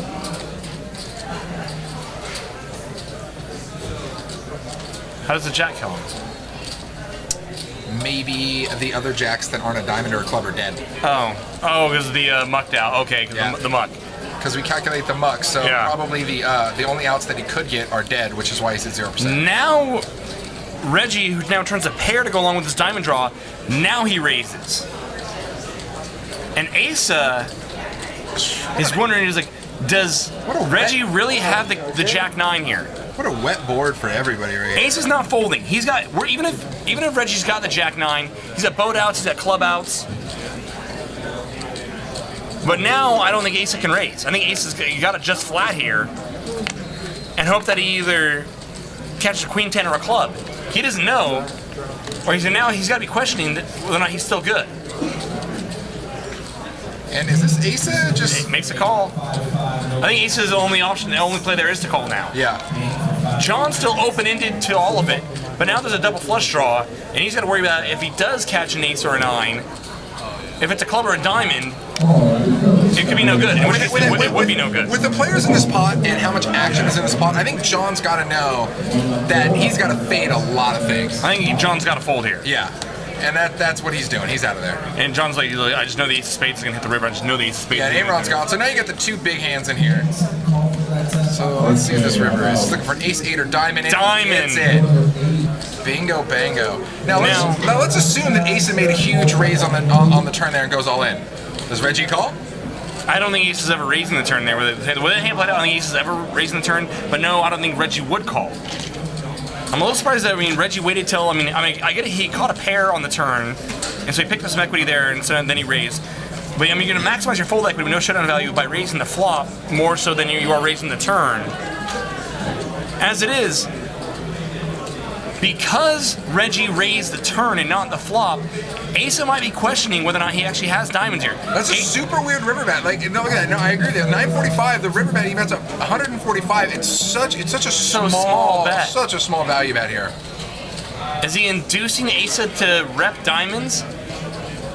Because he makes a call. There's so much value there. Like, I can't blame Asa for the call. He's just going to see it and be like, yeah, whatever. Asa's already like, yeah, whatever. And you see him, he's just like, God. And you saw the guy directly to Reggie. Yeah, Aaron's just like, yeah, I knew I folded yes, good fold. I didn't want to get stuck in this thing. I don't know, Cam 601. I don't know why Reggie didn't shove there. There's enough money in the pot.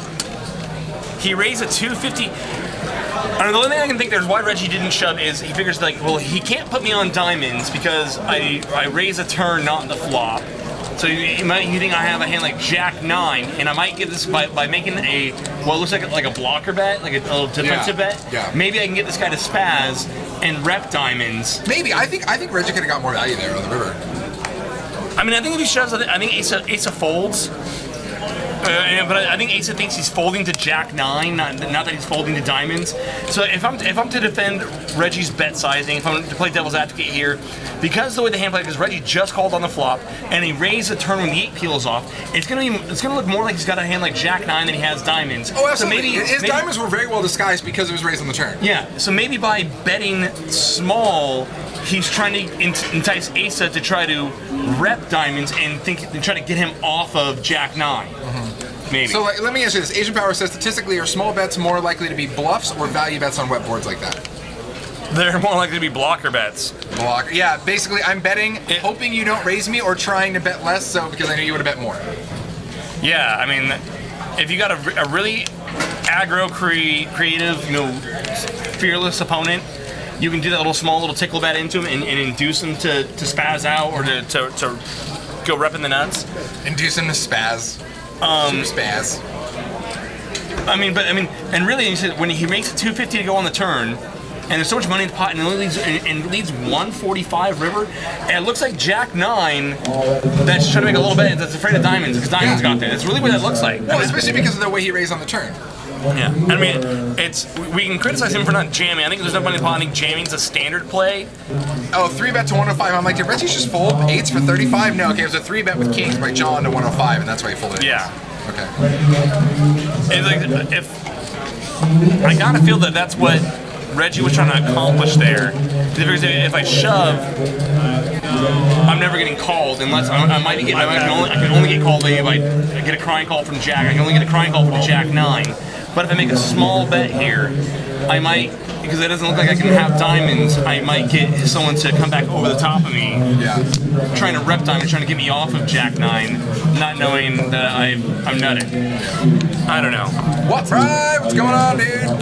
That, or maybe I'm just overthinking poker like I like to do. Whoa, are you like super leveling, layering yourself right now? You need to relax.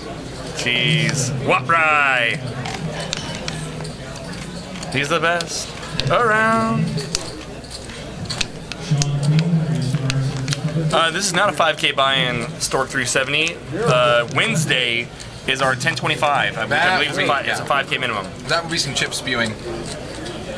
So taking a look at this here, catching up, ace, king, queen here on the flop, Reggie spiking an ace, Aaron spiking an ace. Everybody's got a piece of that. Everybody's got a queen, everybody's got a king, everybody's got something there. Reggie with the best right now. Well, right, tell me you have a pink flamingo outside your trailer right now. Yes, good.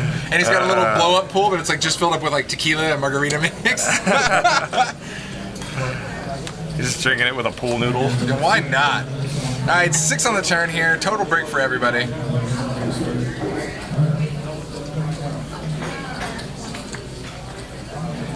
$20 is the bet here from Aaron. Just spewing out some chips with his ace.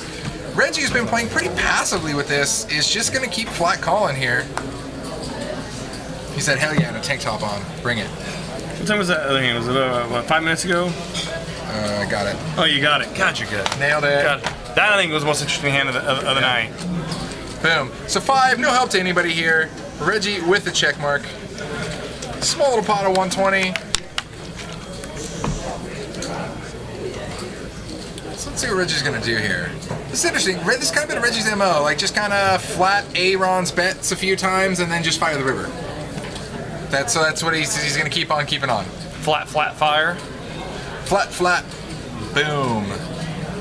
And Aaron says, I'll be your Huckleberry. Boom.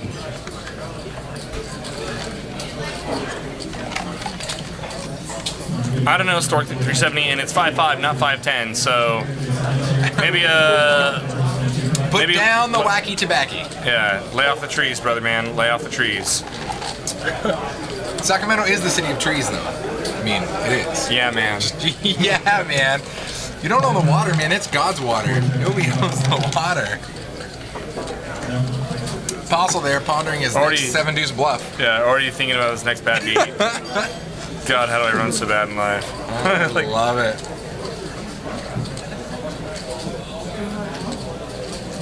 If I know Mike, he's looking at the game thinking like, God, I got more money on the game than I have in the game. I know. You're like, I need to double up right now just to cover my loss on whatever game's going on right now. Nah, Mike's the best. Speaking of Mike, speaking of ace king suited here, Maddie's got ace queen.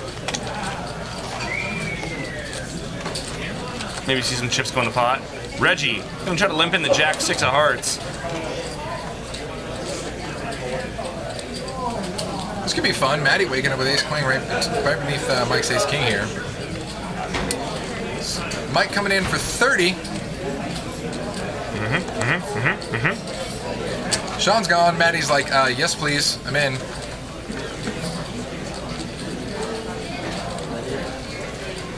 Yeah, Reggie, they're still ugly. Did they change? Did I get those changing cards? Ooh. Reggie's is, I got, But they were suitored. yeah. But they're suitored. Jack 6, the shocker. Watch out. Hearts could get him in a lot of trouble. 3, 10, 8 here. 2 spades. Misses everybody. Ace, king high, still the best. Reggie's gonna check it over to, oh, Matty checks, Reggie checks behind. And Mike's definitely firing here. And we're gonna go full fold.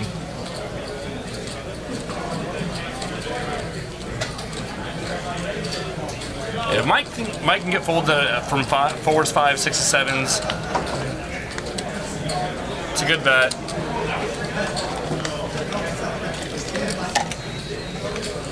And he will add to his Tower of Power.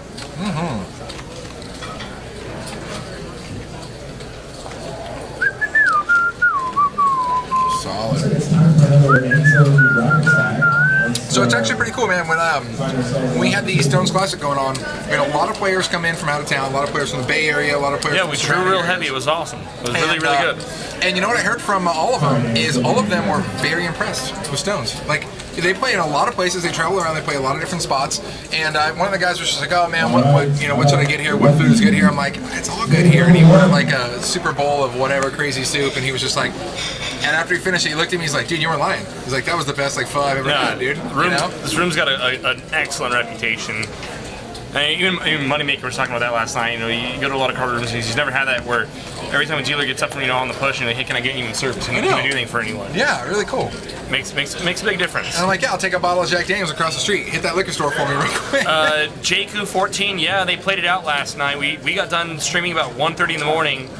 Hugh took down the tournament over Ducky. Ducky, yeah. Ducky had an excellent run, took second place for 25K. Hugh took the whole thing down for 41.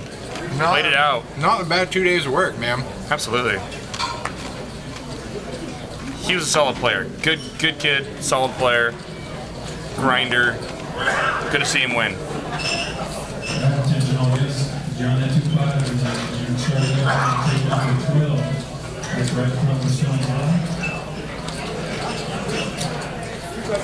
12 is Oh, look at this flop for Maddie. Straight wheel fun. The wheel of fun for Maddie. Reggie's got clubs, and yeah. Ace has got an ace. Oh, yeah. Value City. I was going to say it's for the 9 of clubs out there for fun, but that's already locked up by Aaron over here.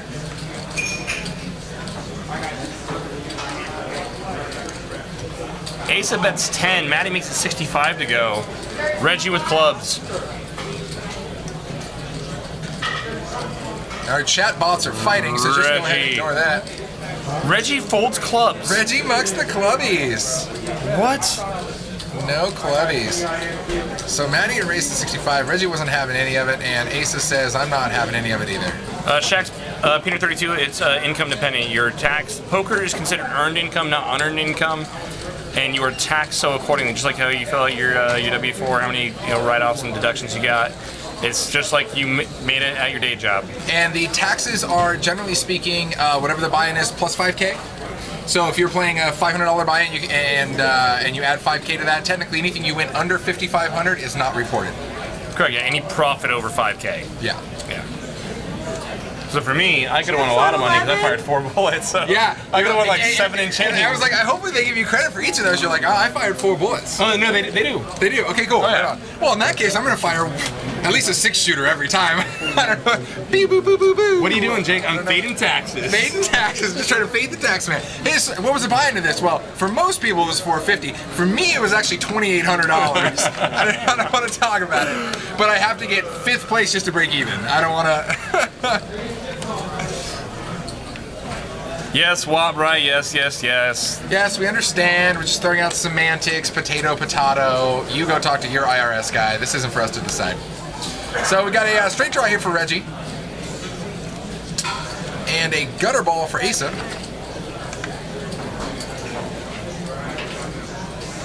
Chips on 11. And chips on 11 means we're about to add on to some stacks. I always like hearing that. Deuce Brick on the river gives Reggie the check mark with Queen High. KCM 1977, even if you don't report it, trust me, they will. It's true. Trust me. If it's over 5K profit. And looks like Ace is the one reloading with some chips here. And he just bets a little 25 bet. I like it. Just trying to take this away. Not much in this pot. And Reggie's going to get out. Takes it down. Yeah, don't worry. They report it for you. Yeah, no, yeah, guys. If you like what you're seeing here and you like talking about Fade the Taxman, make sure you click that heart. Make sure you click that heart in the lower left for more advanced, technological discussions all the time. Oh man. I can already see the IRS is calling me right now. Here it is. What is Hey, you guys were about fading what? Talk to me, what? I got crushed last year with all because of all my W2Gs. Well, it would really help if the IRS covered, like 40% of my tournament buy-ins. That'd be cool. That'd be cool. I'd be more than happy to oblige. I kept having caches that were just over that threshold, but nothing like you peaking 41K last night. And that's the problem is when you're just over it, that's when it murders you. Is when you just make it over. I had a backpack full of just enoughs. Oh, the just enoughs are the worst. I think I had like 4 or 5 caches last year that were just over 5K profit, and it killed me. So it looks like Sean here waking up with kings, and both other kings are busy by Maddie and Peter.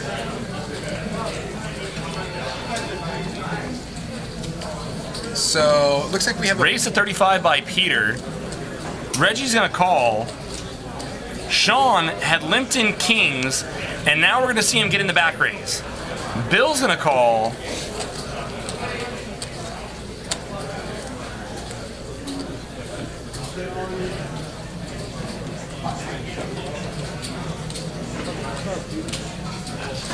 Wait, poker revenue? You're supposed to make money playing poker? I mean, what percentage of the losses do I report? 100% of them. All of them. And the Academy Award for Best Actor goes for Sean in his role in Pocket Kings. His role in Pocket Kings. This is Sean's 3rd nomination. Oh, good times. Good times. 355 from Sean. Welcome to Stones Live. He makes it 11, almost 12x the raise. Because Sean hates money. And Peter says bye. And I think Reggie's also, I think everybody here is going to say bye. He goes over 3 times the pot, 12 times the open. Yeah, Jack Spencer's like, oh, 355, what a madman. Are you crazy? It's just crazy enough to work. Boom, peace out. Yeah, I can't see anybody continuing this hand here. Not with a raise of that size. Sean hates money. I can say that because I like Sean. Well, and he didn't know this, but all his other kings are busy, so if anybody gets there, he's got 0 outs. I can at least tell him that in his defense, not that he, could know that.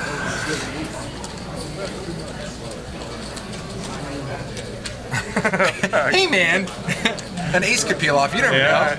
You don't know me. You don't know how I run. I run bad. I mean, really bad. If you're trying to make it bluffy, you're making it look bluffy, but at the same time, you're making it so big that you're making it really hard for anyone else to. You're not encouraging anyone to rebluff you there either. Yeah. Walk right. It might also be a little bit different too. Like you said, we won the Bellagio Daily for 7,500, got it in chips. It might be different in Vegas too. I mean, there's always different standards depending on where you're playing at for sure. Doesn't count outside of an Indian casino. It's different. That'd be awesome. The Bellagio. I'm in. Service on 11. 7,500. That'll get you to the club in 1 bottle if you're a guy. Right. So Matty makes it 30 to go with ace-3 of clubs. Peter makes a call, king jack off. Mike comes in 7-8 of clubs. And Bill's got pocket 8s. Everyone's got pocket 8s tonight. Oh, there we go. 7-4-9. Monster flop for Mikey. Oh yeah, pair and a flush draw against. Oh man, Maddie's got the nut flush draw. Woo. We should see some fireworks here. Danger. I like seeing big pots or happy pots, guys, and this could be one of them. Peter says, I'm out of here. Matty, that's 125. I wouldn't doubt to see Mike raise here. No, he's just gonna call. Just gonna flat, see where he's at. See what peels off. If a 6 or a 10 peels off too, it's just gonna open up a whole extra world of straight outs as well for Mike. If a club peels off, it could get dangerous.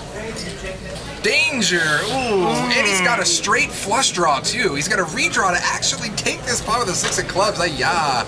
We've seen one-outers before. So let's see, your pot's at 400. Mikey's thinking he just hit exactly what he wanted to hit. Hey, And let's see what he does here. He's not going to check in the event that Matty checks behind him and has another club peel to lose this. Matty's gonna check back that card a lot of times with his hands played out. Mike's not thinking Matty's gonna flush. Mike doesn't want Matty to check back. So Mike's gonna try to get some chips in the pot now. So he bet, pot was at 4. Mike bets exactly half pot here. Oh, look at this. We got the split cam. And it looks like Matty's stacking out some chips here. You see Mike looking at him like, geez, what are you raising me for here, buddy? Oh yeah, dude. Mike, look at those eyes. Dude, Mike is staring down Matty big. Oh, we got a raise. And you saw Mike's reaction there. He says, "You're supposed, for Mike to be good, you're supposed to just call, or fold, or just call. Namely, just call." Yeah, Mike's like, I really didn't want to raise here. I don't know why you're raising me. That's not cool. So 375 more now. Putting the pot at 1200. Mike's thinking about taking out the earpiece, thinking this is getting real pretty quick here. Veronica, what's going on? Welcome to the chat.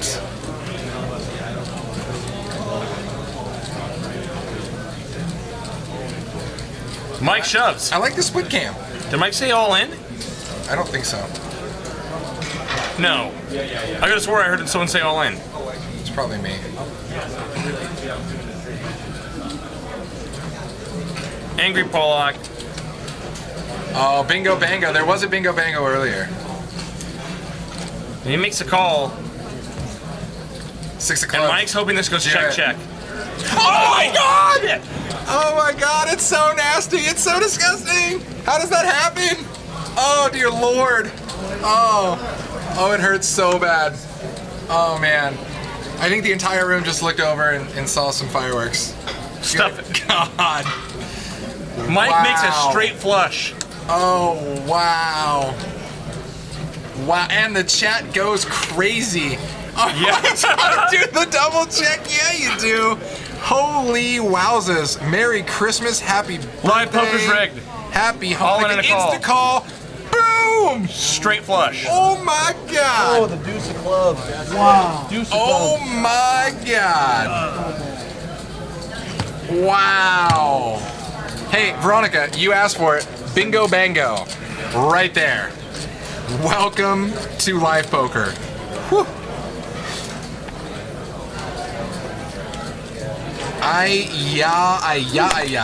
Is it a rule that we have to hit a 1-outer every night in the stream? 1-outer last night, 1-outer tonight. Game on. Game on. Wow. Wow. And guys, there is just nothing you do right there. There's nothing you can do. I'll be right back. Oh, you need a break? Take a walk. I'll be right back. Get some fresh air. I'm sure you go over to the table, say hi. Holy jeez, guys. If you guys have any questions for Mr. Mike Postle there, you can ask him question number 1. Where did you get that horseshoe? And how did you get it surgically implanted? Because that is amazeballs. Wow. That puts his stack just under 5K. And we have our lovely dealer there. Rebecca's still counting out the chips. The pot of the night. Wow. Wow, wow, wow. Literally. I mean, he lost that pot, I lost a commentator. I don't even know what happened. That was insane. Oh, man. Oof. Good God. Guys, if you like what you see and you want to see more of this absolute train wreck, click that heart in the lower left. I promise. We don't disappoint. Wow. Wow. Whew. Good times. Good times indeed. I don't know if we're going to get a pot that's going to top that one, but we're sure as hell going to try. I mean, if we're not gonna hit a bad beat on the stream, that's definitely the next best thing. Yeah, Maddie's gonna go walk that off real quick, guys. Yeah, I don't think anybody can blame you on that one, Maddie. Like Rebecca and the Oh man.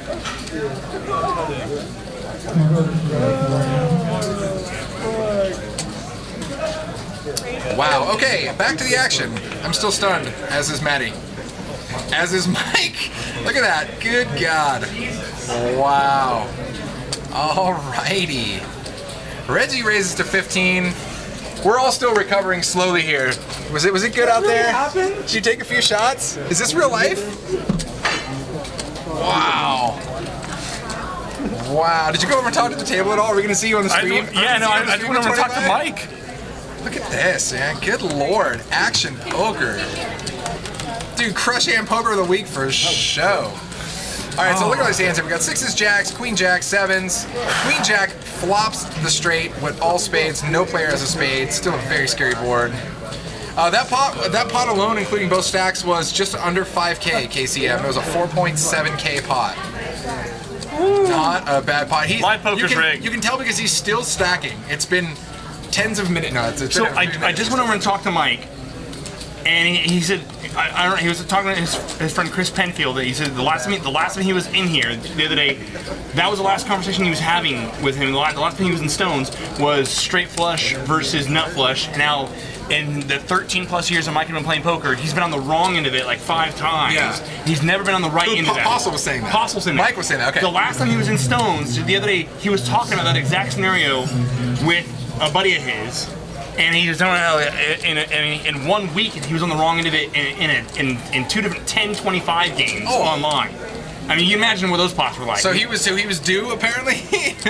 13 years later. 13 years later, I finally got you, crazy kids.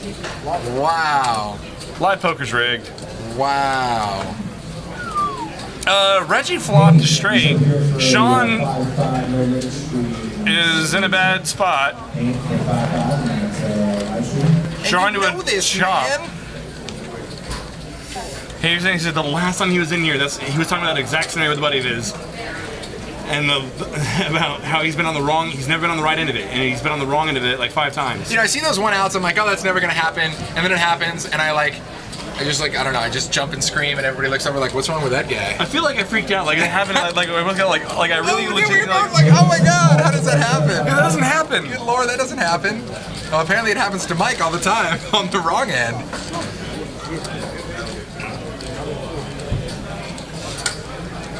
I feel like Reggie doesn't even care. Like it's all lackluster after that crazy pot with Mike. Like whatever. So it looks like we're gonna get somebody in here pretty soon to fill Maddie's seat. Maddie is taking a breather. Possibly somebody in the chat said maybe getting a baseball bat out of the trunk of his car. And I'm not quite sure, but that was brutal. That was absolutely brutal. So it is 5-5. You can buy it up to the biggest stack, which is about 5K right now, right? Yeah, yep, it is now. It sure is. Table stakes, guys. If you guys are close, local, come on down. Hit a straight flush against the nut flush, get paid. Whee! Racks on, chips on, stacks on racks.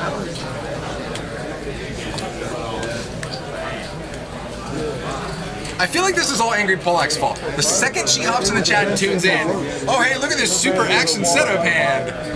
Classic. Wow. Now she's gonna ding me for saying classic. Watch. I can read minds. I'm bulimic. Wow. I'm still getting over it. I can't even think right now. That is Mike Postle, Jimmy Bluffett. You know it. You hear Mike talking about it right now. On the wrong end of having the nut flush against the straight flush like 5 times. See, it is, yeah. Does Sean have an open-ended straight flush draw right now in clubs as well? He does. Sean's got an open-ended straight flush draw. We're gonna do it again. Yeah, but nobody's got the nut flush draw to pay him off.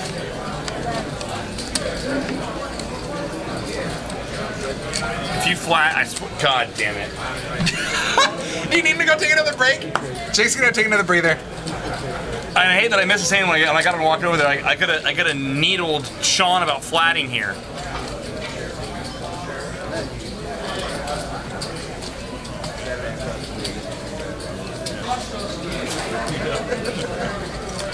Sean.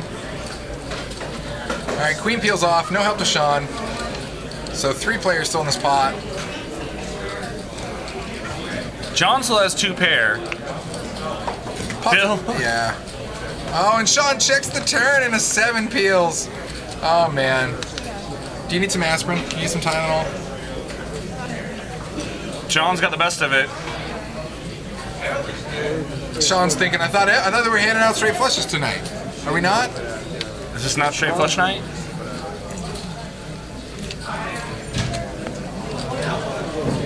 That's Yeah. not enough for the buy-in. That's like $8 there, $13. I don't know who's coming in. They're going to need more than that. Wow. Yeah. I don't know if we were worried that this might not be an action game, but game on. The deck is definitely cooperating tonight. Game the deck on. is helping out quite a bit. Yeah, so if anybody wants a beer, come on down. Beer's on Mike.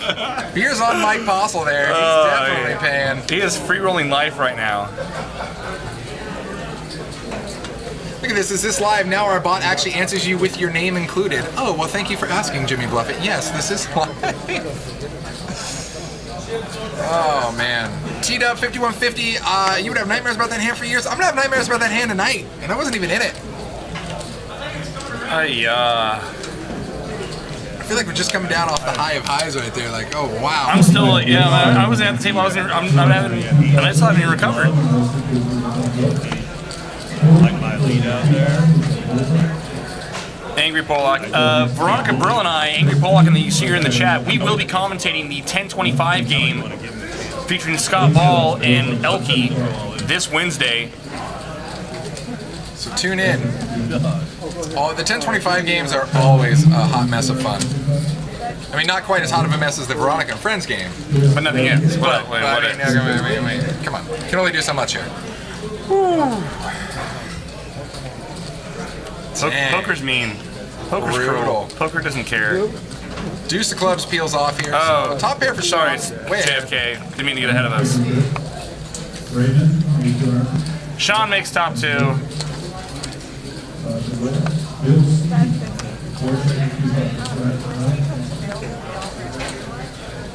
I feel like everything else, I'm like, oh, if you don't have a straight flush, like, what are you doing in the hand? At this point, I'm just like, guys, you know, like the second nut is really the nut. That's no good. None of that's good. Oh my goodness. If you don't have a straight flush or quads, like, why are you even playing? Wednesday is going to be Jake and the ever so lovely Angry Polak / Veronica that you see there in the chat. It's gonna be big. So JFK Stone's TD is that Elke is. It's not 100% confirmed. Him or we might have Nano Noko Mike. We might get Randy Lou. He's a definite, maybe, possible, totally, could happen someday if-ish. I saw it on the schedule, my bad. I didn't mean to spoil it. Stop blowing off the lid off all of our surprises here. Right? At least you didn't blow the lid off the straight flush surprise that was coming. We acted like we didn't know that was rigged. Yeah. Oh, man. The next pot over $500, Wow. Postle's Mike there in seat 1's figuring out how to see his cards over the mountain of chips. That's some first world problems. All right, so we got a new player there in seat 5 who just joined us.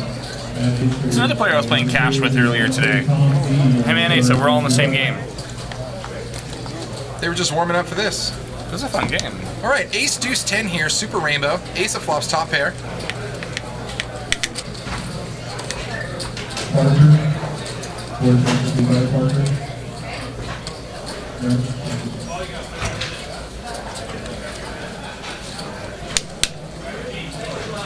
Ace can't get any love. Ticks on the pot. Don't let Elke talk Hearthstone. I don't know how to play Hearthstone. I've never played Hearthstone, but it's pretty popular. Yeah. I see it streamed a lot on Twitch. Yeah, that's what I hear. Elke, I think Negranu plays it. Elke plays it. A lot of people playing Hearthstone. Scott plays it, I believe. We're gonna have Scott Wall in the game on Wednesday.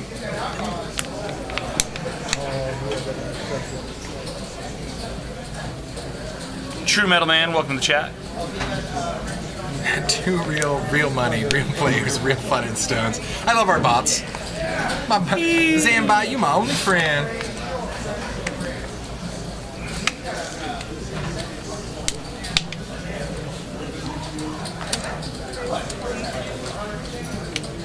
Looks like we got a raise over here from our C3.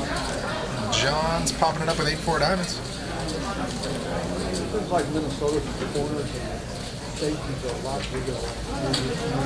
John makes a 20 to go to the 8-4 diamonds. Peter put in a call of pocket threes. 8-4-4, and that's why you raised the 8-4. John, Live poker's teach me rigged. your ways, you super studly ninja there. Check that out. Flops the boat, raises with 8-4 diamonds, flops the boat. I'm alive. So he checks, Peter bets, he calls. Turn is a king.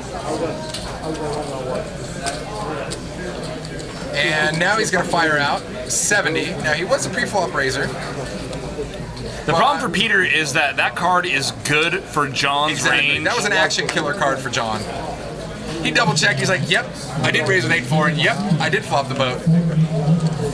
I would have checked that card if I was John. The problem with it is it's better for his range than it is for Peter's. Yeah, but it also might induce Peter to fire out another I mean, Peter's bet probably as well. checking back that card as well. But I don't think you're going to get any money by betting it there. I mean, you know, I don't think you're going to get any value there. I mean, unless Peter was, airballing and floating with the king. I mean, if you lead there, Peter's just gonna fold. If you had a hand like 5s, 6s, 3s, 7s, something like that, you're gonna lose them now when that card comes off and you lead. Bot love. Our bots apparently just are. Yeah, we have way too much fun here at Stones Live, guys. Click that heart. Always enjoy the good times with us. It's not that serious yet. Yeah, Pete That's not what helping in you the said box. before. That's not, never said that. Computer love. Oh man, hilarious. Sheesh. We haven't quite gotten to the Stones Live karaoke territory yet. We're gonna reserve that for me and Veronica on the opening session. T-Dub 5150. Thanks for joining us. We'll see you Wednesday. Always a pleasure, dude. Angry Prologue says Veronica's not real. I believe Angry Polex got inside info about that. I believe that. Just might be true.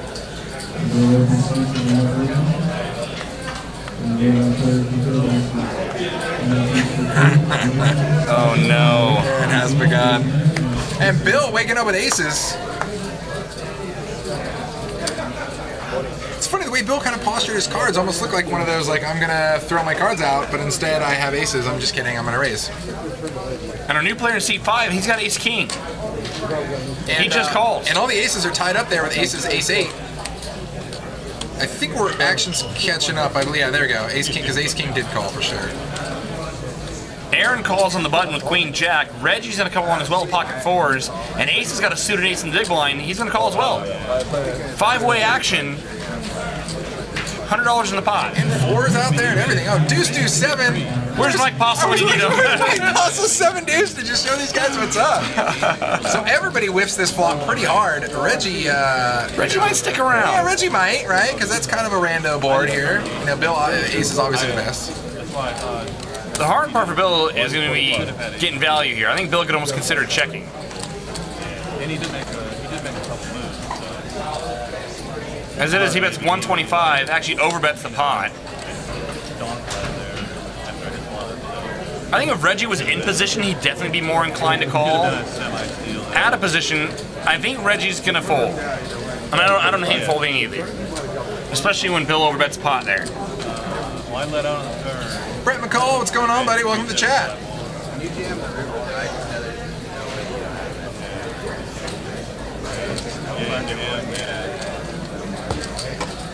Yeah, especially with how it played out.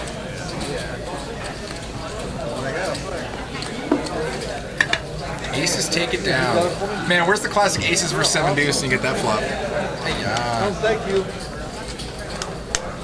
See, what's interesting about that is if they were playing the 7 deuce game, that hand would have played complete him because Bill would have been very, very much concerned that someone would have. Oh, absolutely. The probability is up actually against 7 deuce. Now the 7 deuce game adds in a super extra level too. And you're like, all right, do you have kings or 7 deuce? Be honest. Jimmy Bluffett says his go-to karaoke is Seven Bridges Road by the Eagles. Veronica Brill, Angry Pollock, we can help you out with that if you like. I believe in murder. Wow, our bots are just getting more and more lively by the day.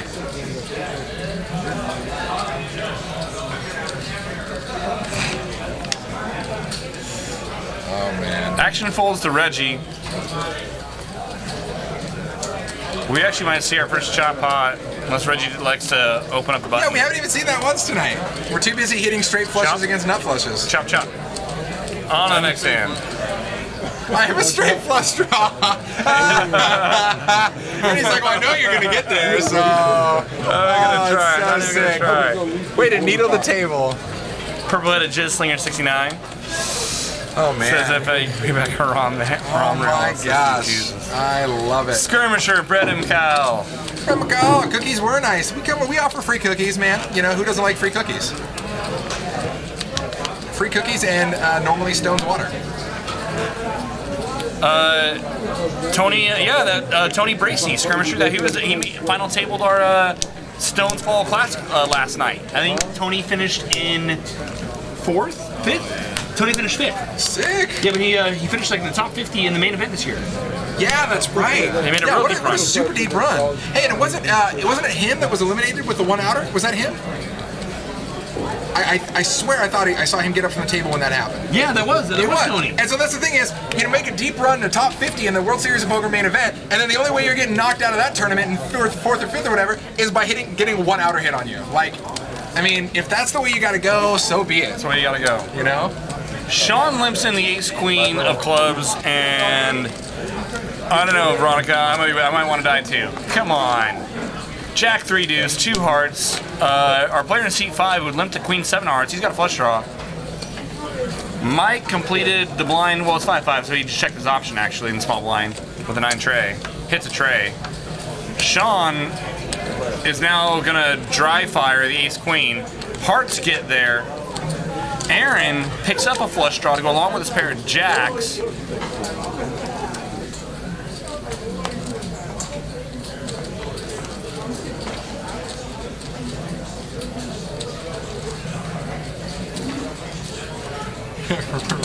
Rejects comment in the chat. Oh, and he doesn't hit the heart, but he does spike a king. That'll be just enough to pay off seat 5 here a little bit. Seat 5 bets 100. Now, the way this hand played out, seat 5 had just called Sean's lead on the flop and then decided to bet when the heart came on the turn. That's just the value card here for C5. It's like, all right, whatever. Yeah, see, king is a good card for me just to pay you. Here you go. Whee! Jew Gotti, we do not have C5's name as of yet. He might We're gonna call him the mystery 5, or maybe just 55. 55 is his birthday. That's his birthday. Don't be rude. Yeah, that's true. Just number 5, guys. Johnny 5. Johnny 5. Johnny 5 is alive. We're gonna call him Johnny 5 until we get corrected. Otherwise, his name is Johnny 5. He needs more input. He's telling all the players, you do this, and you just give me your money. This one time, so look, You guys, do when I bet, you Yes. call, and then they come here. Yes. Got it. Poker and charades here at Stones Live. Vocal Tear says C5 is Hank. I don't know, Johnny 5 until I'm told otherwise. Johnny 5 is definitely alive. Mike's got kings now. Is that, what? Doesn't the deck know that he's already stacked up enough? No? Okay. Poor Mike Postle. Life's hard. Hank, it is C5 is Hank now. Oh, it is Hank. Okay. Hank makes it 10 to go with the ace 3 diamonds. Jew Gotti said he wanted to call him Frank. He was definitely the closest by a mile. Mike puts in the re-raise, makes it 45. Oh, I'm sorry, 45 to go with kings. Let's call him Blue. You're my boy, Blue.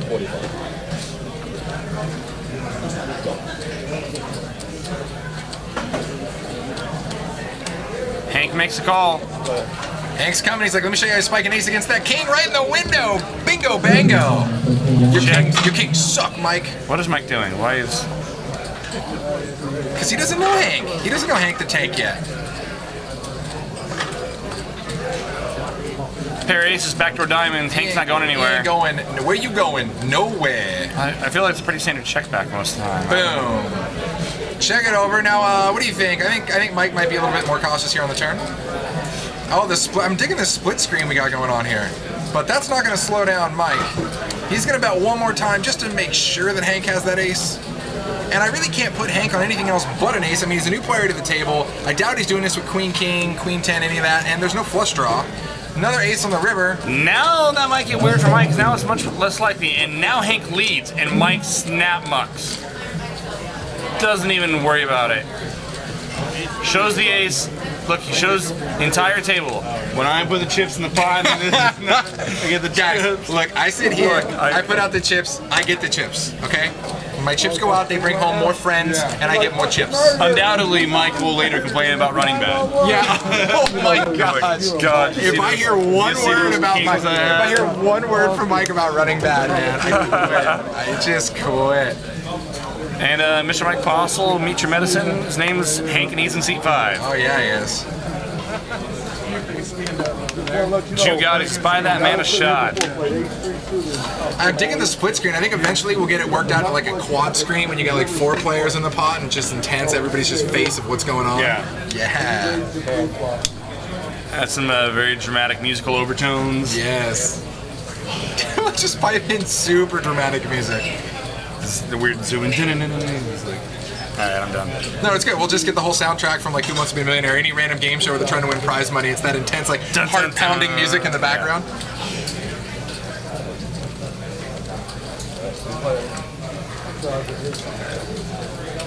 Hank made it 10 to go under the gun. Both blinds call. Ace, queen, queen. Sean's got this on lockdown. Bets. Anyway. Next hand.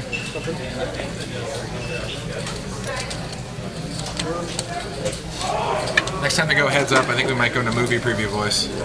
just see where this escalates to. ATC Dan, welcome to the chat. Lucky Haichu, he's the best. Is there a difference between Mike running bad and playing bad? No. JK. No. Yeah, Mike gets there. One out of Ghost 15. says, good thing he showed that ace. Wasn't sure he had it. I can't pick up sarcasm in text, but that was good. That was laid on pretty thick. I can pick that up. Angry Pollock's looking forward to the 1025 this Wednesday. Oh man, so much. Biggest game in Northern California. It's going to be glorious. Get some. Glorious. He said the same thing. I thought it was his name was Duke, then when I heard him say it on the screen, it sounded. I know what you're saying. It sounded like Ace was watching the stream. Probably talking about us, basically me jumping in your lap when he hits the straight flush. I'm just like, I don't know what happened. It's about that time and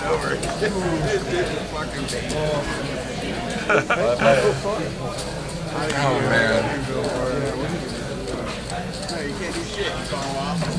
Yeah, you can't do shit. I mean, this is what it is. Welcome to the game. Asa picks up a club draw. Look at Queen 10-4, 2 clubs. He bets 15. Top pair for Sean here. No fault. Sorry. Sean check calls. Just kidding. Just kidding. 10 on the turn. And now he makes a blocker bet. Please raise that blocker bet. Nope, not happening. I hate everything about everything. God. Oh, click the heart, subscribe. Enjoy every Monday and Wednesday with us. Have a good time. I promise you won't be disappointed. It's better if you're drinking booze as well, I promise. Ever, bro. There I am talking to Mike. Hey, there you are. And there's Mike telling me the whole story of how he was just talking to a buddy of his and Dude, you're a ninja. You're in 2 places at once. I want that skill. super stealth mode.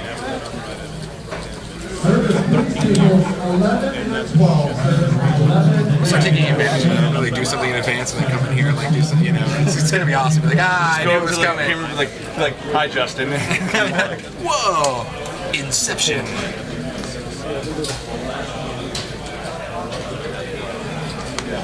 Purple headed, you just won 7K on DraftKings on a $20 free entry referral? Very cool. Good for you, dude. Good luck fading that tax, man. Boom! It's me, your brother. Can I have money? Can I have money? Hey, I'm your great lost second and third neighbor's first cousin. Can I have some money? Not Gay Corpse, what's going on, buddy? Welcome. Unreal.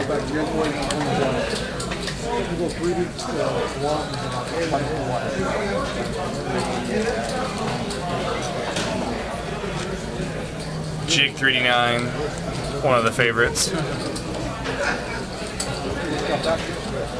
I love our chat. I feel like it's the big dysfunctional family that you know, we never had and never wanted, but kind of glad we do have. I'm in. I like it.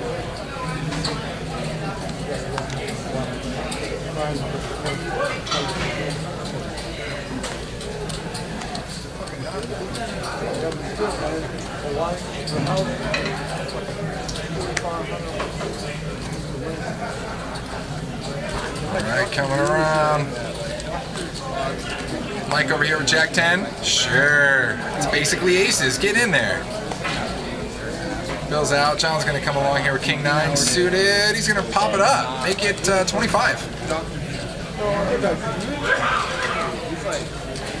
He was on the Man Show for a while, and then he got celebrity rehab. Brett McCall, this is Bill Murray, the statue of the one and only. I just thought it was appropriate. The legend. I thought everybody needed some Bill Murray in the stream, so I'm here. Not Gay Corpse, we finished doing the tournament last night about 1:30 in the morning. And Justin Caritas was kind enough to schedule me to do commentary tonight as well. Back to back, you know, that's because he's a nice guy. Yeah. He thought you were bored, he thought you'd be lonely, and you know, Yeah. and he thought maybe I'd needle you slightly less than Chris Moneymaker. So you never know. Yeah.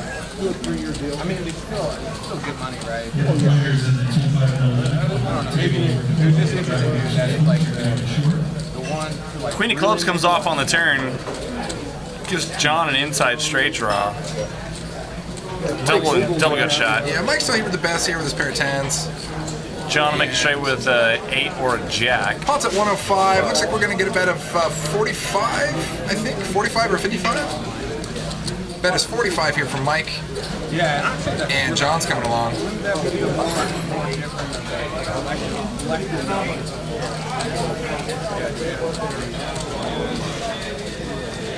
My niece wanted to be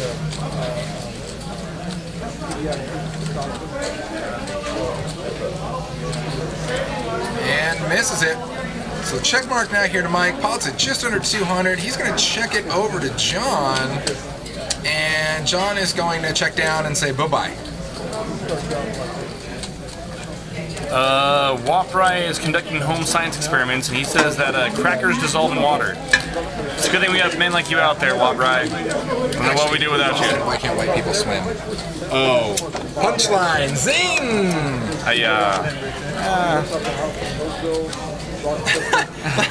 I think that's perfect emoji from Jugani right there. Like, what? Say what? Oxycontin bot, make the pain go away. Oh, TX Poker 30, what's going on? Man, I love our chat.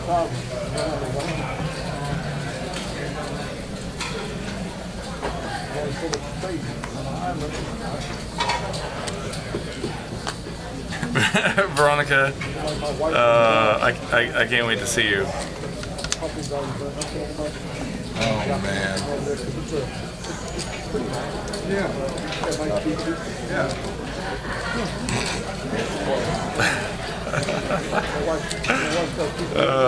Life sucks. Oh, man. Absolutely insane awesome. John's gonna make a 20 to go with the King Jack off. Hank's gonna defend Ace-4 suited. I think Aaron. Oh, Aaron made it. Aaron made it. Aaron And King of Jack. course he's going to flop basically almost top here. Top pair of jacks here for Aaron. Can't see what John's got. John with the mystery hand. Hank missed it pretty hard. Wow, Waprai. Waprai. Waprai. My buddies. Well, now we see John's in. John's got King 8 of spades. John's got a pair and a flush draw.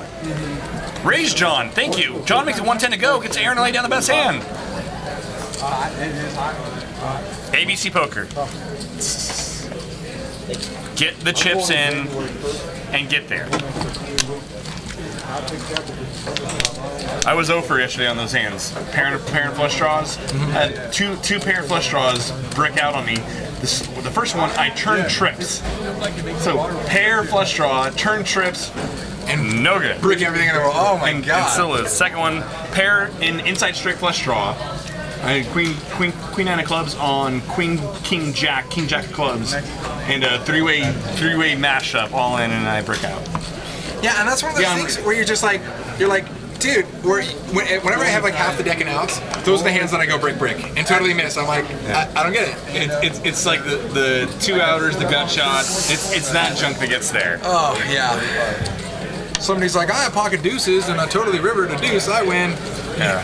I got there. Nice hand. You win. Yeah, I got buried yesterday. That was fun. Not only did I not final table, I got buried in cash, and then got to commentate the final table for 5 hours. Yeah. It was one of those. I was like, man, like, can I just go home and like bury myself in a bottle of whiskey right now? No, we're gonna stay up and like commentate poker for 5 hours with Chris Moneymaker while he barrels drinks wine in front of me, like looking at me. Yeah. Like, this is so good. You wish you could have some of this? Smell it. Nope, it's mine. I can smell it coming off of him. Race is the 35 here from Sean. Look at this flop for ace, dude. Boom. 7's full right here on the flop. No messing around. Act normal. Just be cool, be cool, honey bunny. Just be cool. Yeah, there's definitely no cap at this table. You can sit down and hang out and buy for whatever you want. I was almost waiting for another 3 to peel off. Mike hits a 6.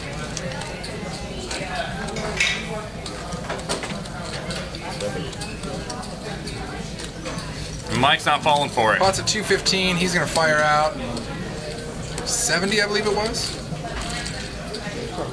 Yep. Over to Sean, he's checking out. Hank the Tank says, sure. I got a straight draw on a couple of overs, and you definitely don't have a deuce. Bring it. He's right. He's absolutely right. Jake 39. I believe Mike sat down. Red 9 for sick value. Nope. God, and that's such a dream card too. I mean, you're just praying if you're Asa that your opponent has a 6 right now. And like, Mike, please, yeah, please have a 6. And I think honestly his bet's gonna, it doesn't matter because Hank's not gonna call anything. But Spades got there too. If I was Hank, or I'm sorry, if I was Ace, I'd be bombing that pot. I mean, you're never gonna get called anyway, but. Well, I had a 6. Just kidding. Pocket 7. There you go. That's more realistic.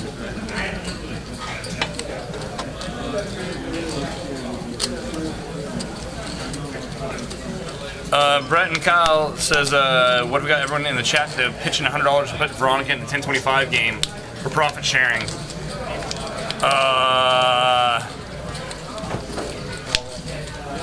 You like setting money on fire? Why not? I mean, for entertainment, for entertainment value, why not? I'll bring the lighter fluid and the lighter, and you guys. I believe Mike sat down, Jake 39. I believe he sat down with maybe 500 or 700. I mean, when he started the stream with 900. So he might have sat down. People think he might have sat down with a dime, maybe. He might have sat down with a dime. And then played 7 deuce, gave away 100, and then stacked up to 5K. Yeah. It's pretty standard, Mike. That's standard Mike operating procedure. Yeah, standard 5-5 session. Yeah, there. yeah, that's good. Just buying for a dime or 500 and cash up, 5K. Yeah, why not? It's science. I mean,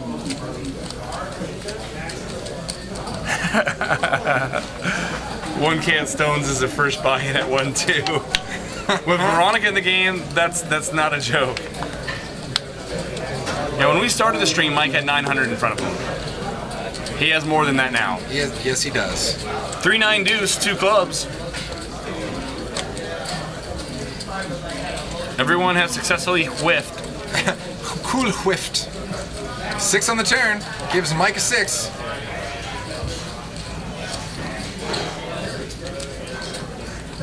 Checks all the way around, going to the river. 10 ball. See, Asa took off this strategically ripped sweater, and now I just don't know if I trust him. Now he looks fishy. Before he looked good.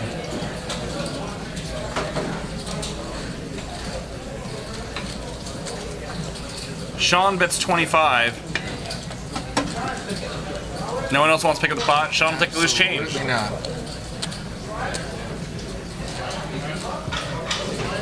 Wobrise is getting his shirt ready for the Veronica and Friends on the 19th.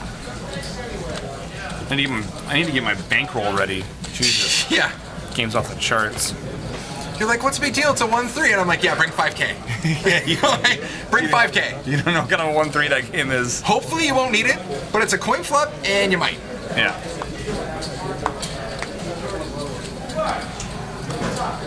I like Veronica's theory about money. Aces for Aaron. It's fitting. Veronica's theory, you know, about money is, you know, the sun's gonna burn out, we're all gonna die anyway, so might as well, you know, do some, you know, hookers and blow while you can. Duh. And maybe even spew some off in poker too. Yeah. Maybe. Aaron makes it 30 to go. Aces, no love. 6x open. Good luck getting paid. Good time run out, pick 6.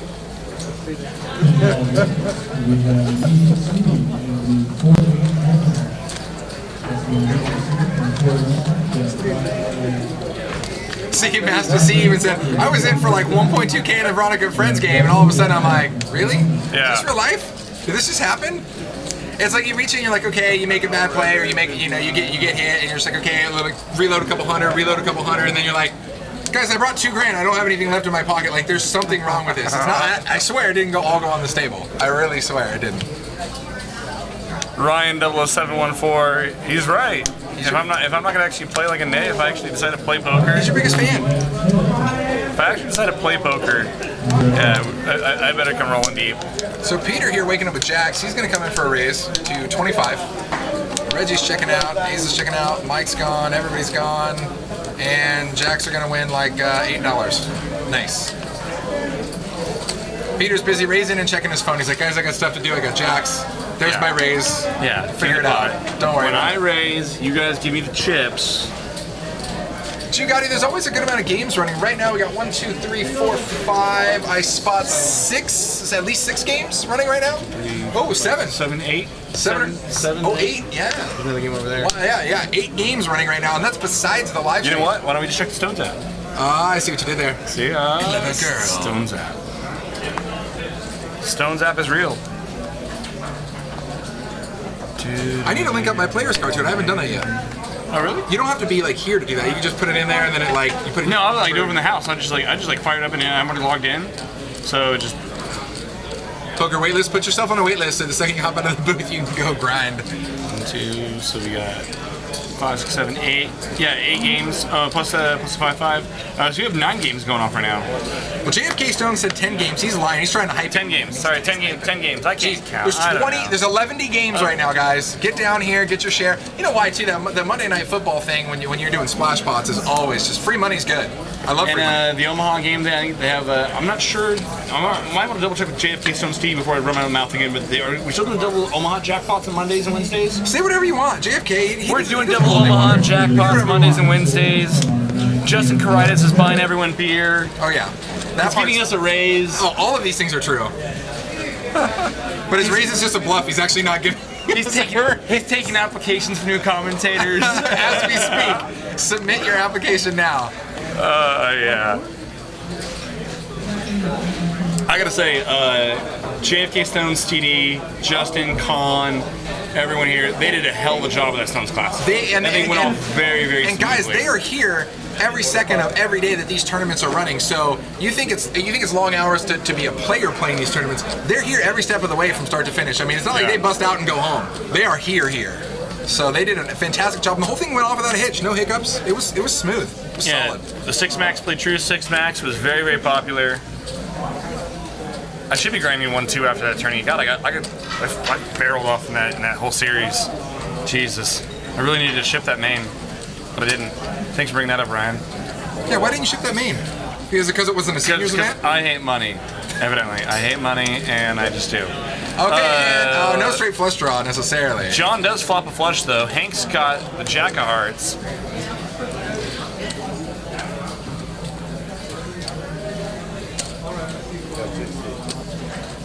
So John from the button's definitely going to fire this out. Makes it 60 to go. And Hank's all about it. Hank's coming in there. No fear, Hank the tank.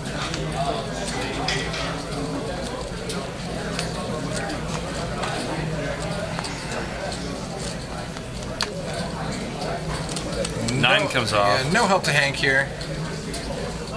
And Hank's going to check. We bet for value.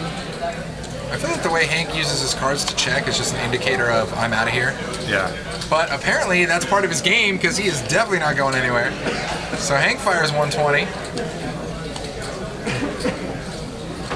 I'm sorry, John fires 120 and Hank is going to make the call. Very, very exaggerated posture there when Hank made that call. He's making it a point here. I would take that as a sign of weakness. Not that John needs to be worried about anything. I don't think he's ever worried about firing off an 8-high flush on this board, the way this hand played out. No, not at all. And he made a straight just for fun. That's good too. But who's counting? Makes a smallish bet again. Can't get called. In a world That's where the 145. Stones app is real, link your player's card, get a seat. Come on down. Stones Live. I am Horcrux. The 6-max is fun. I love the structure of the 6-max. It was a good starting stack, good leveling. I mean, it was a beautiful structure for 6-max poker. Yeah. Which is the sexiest type of poker. The sexiest type. Yes. The sexiest of all the pokers. Exactly. And if we can only get some non-Hold'em variants. But I mean, like I said, the hard thing part of being a tournament director is that you gotta deal with poker players.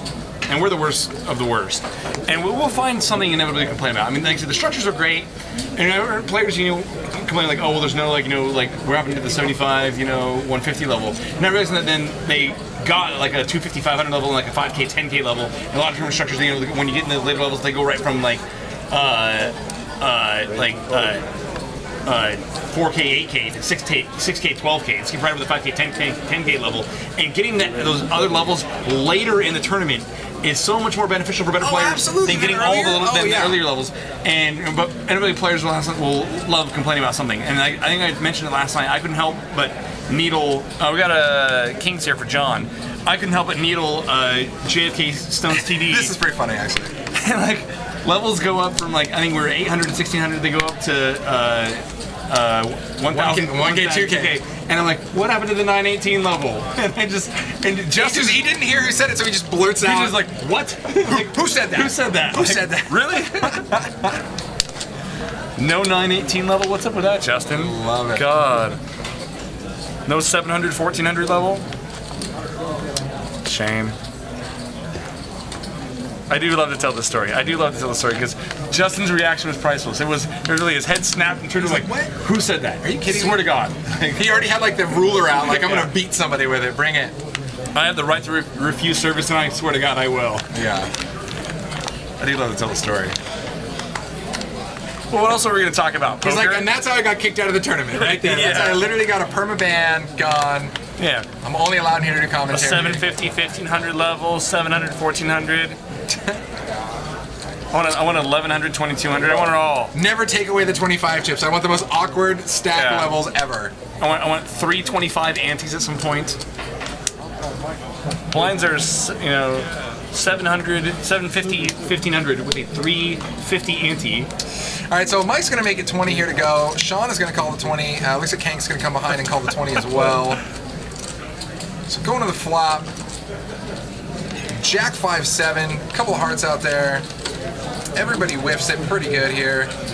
Hank is the best with the pair of jacks. That's not gonna slow down Mike though. Mike bets 55. 45. Hank ain't going anywhere. Hank's like, I'm in. I came to play. Then when I put the money in the pot, And it comes back to me. We've talked about this. Now, hearts did get there. Obviously, no heart draw here. Should slow down Mike. That's definitely... Mike's going to think about it for a minute. Ooh. No. You know, and we've seen this before when Mike had kings against Hank's ace. We saw that Mike was barreling into Hank with no regard here. He just didn't care. And rightfully so, actually, Hank could worry about Mike having a flush here. And I think he's thinking about it. My figures it's gonna be hard for Hank to continue. Hank throws off some interesting hand movements, like almost playing with his cards like he's gun amok, but then he ends up stacking chips and calling, and it's interesting.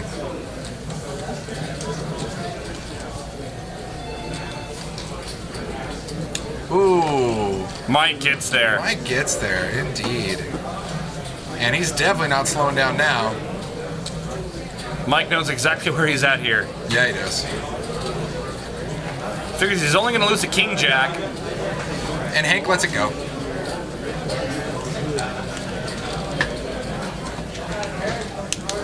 Poker Pro Eric. He's the best. Poker Pro Eric and Moneymaker last night were going back and forth through the chat. It was beautiful. Really? Oh yeah, it was. I don't know who was tilting who, but it was wonderful. Oh man, always nice to needle our fun guest commentators. But I mean, he was down for the needle, man. He came in and he pre-set up Nightbot with commands all about you, so that's always a good time. Well, knowing that I'd busted him up in cash and I'd busted him out of the tournament, he was expecting me to coming in here and me just to be like all over him, you know. Yeah. And like, So look at this. We got Hank with Jacks, Sean with Ace Jack, and John with Queens. Gonna see some fun times here. So over to John. He's definitely coming in for a raise. He's gonna make it a quarter. And insta call from Sean. Zero hesitation. And then Hank is just gonna flat Just here gonna with flat Jacks. jacks. Yeah. Poker Pro Eric, you're wrong was the phrase of the night. it really was. That's awesome. Moneymaker was all over him. It was wonderful. I love it. Yeah, the second I saw Moneymaker come in here and just hold up the bottle of wine and start chugging, and I'm like, this is going to be a good stream. This is going to be fun. And it was. All right, to the flop, King 8-5 here. Look at Reggie. Oh, Reggie's not in there. I was like, man, Reggie spot kings and fives. All right, so John here still with the best of queens. And he's going to fire out. And Sean's checking out, and Hank has no fear. He's calling. And there's a fun card. Queen comes off, giving John a set. It completes a heart draw. Hank does pick up a heart draw, but now there's 2 overs to his jacks. But we've seen Hank go all the way with those single card heart draw just in the last hand against Mike. So, I mean, you know I he's not, expect Hank to call. yeah, he's not going anywhere. Hank might also think a jack might be good for him. I think Master sees, yeah, you're definitely right here. I think he's going to call one more straight and then fold any non-heart river. Or he's going to river the jack of spades. Watch what's going to happen. People are like, oh, he's actually really thinking about this one. Oh, it's in there. Brick on the river.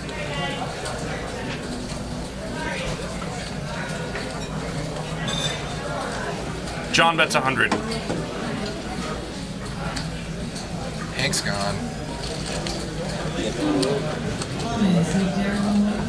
King of Hearts on the river could have been a fun little action card. Boat versus flush.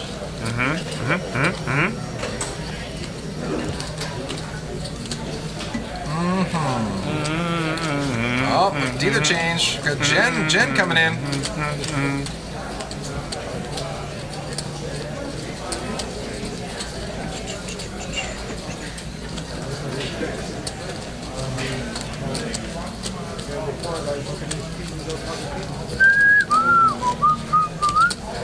So guys, click that heart down there in the bottom left. Make sure you subscribe. That way you definitely will not miss this Wednesday's 10:25 game. Should be an awesome, awesome Spew Fest de la Chips. Always good times. We're going to do that 9 o'clock round attack. Get number 11. Finish up the ball game. Number 11. Deserves $200. There you do. Good for 11. Good for the 3.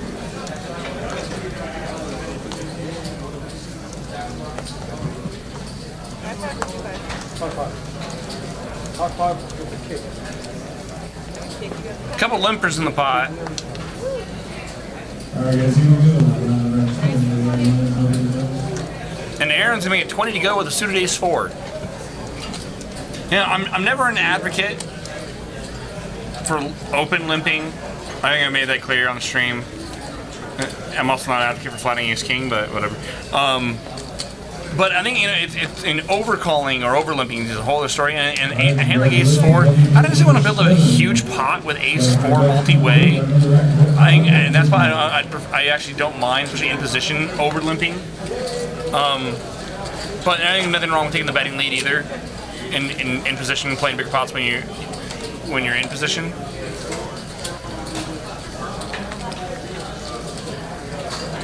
Eight deuce tray.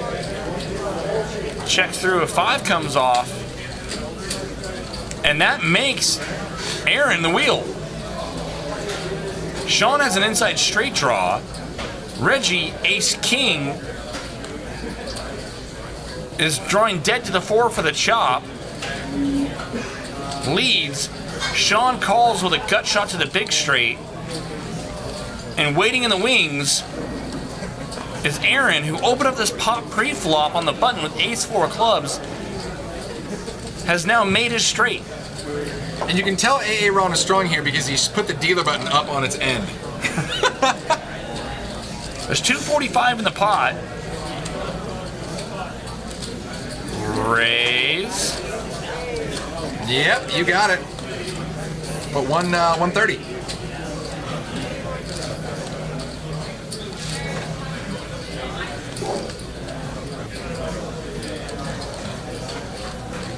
And Reggie's now wondering, in his mind, okay, well, I know a 4 is good, even though we know it's not. It's just 4 for chop. He's wondering, is his ace or his king good too? If his ace and his king is good, he's not getting the worst price there. He'd have about even money to call if his ace and his king were both good. As it is, we know they're not. Sean, however, knows he's live, knows the 4 makes him the super straight. Well, 4 gets it, yeah. The 9 really, his 9's gonna be a hot mess. Not gonna happen. Varuz, we were thinking that he's thinking in his head that the 4 chops. We know that Sean, it obviously nuts up Sean's. Yeah, we're doing it from Reggie's perspective, not from Sean's. From Reggie's perspective.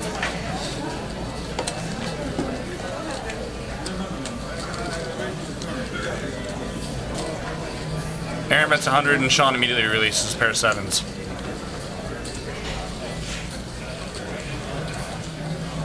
Jack on the river. I don't think what Jack was. A 9 or Sean needed a 9 or a 4, yes? Yeah, I'm not sure about the Jack. Yeah, I don't know what a Jack is.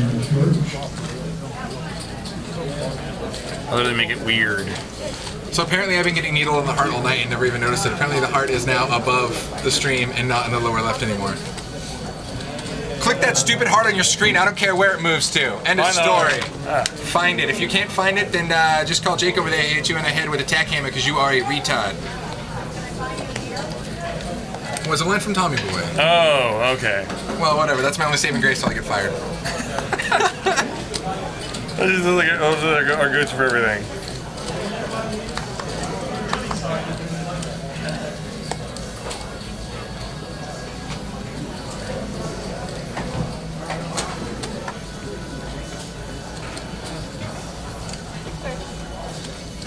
A lot of limpers. Yeah, 6 players, big old limp pop, 5-8 king, couple of diamonds.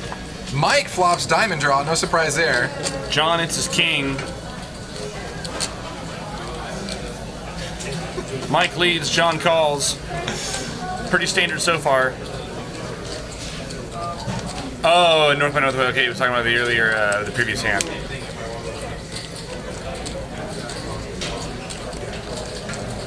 Three of clubs on the turn. Helps nobody. Mike's gonna check his pair and diamond draw. John checks back. Aaron, who stuck around with just backdoor nut diamonds, checks as well. John got the best hand on lock on him with a pair of kings. He's gonna bet it.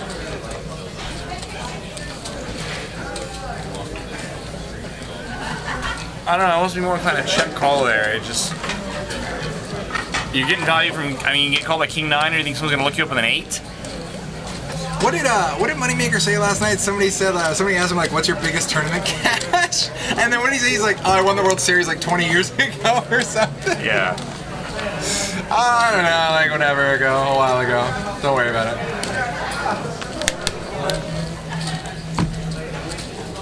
Service 111.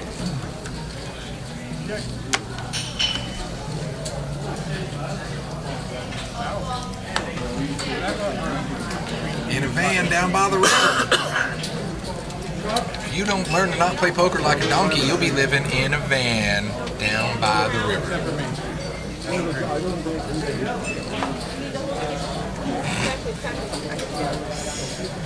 Put in your orders, guys.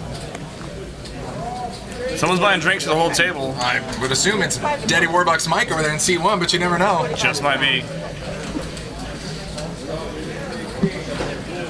Peter makes it 25 to go with ace jack of diamonds. He's gonna get folds all the way around. No, Mike's gonna come in the pocket fours. There we go. Here we go, heads up here. I'll take water.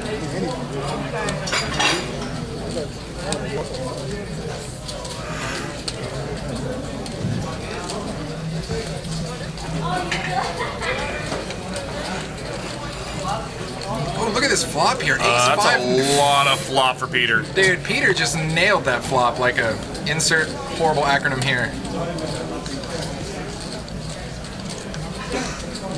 Check, check.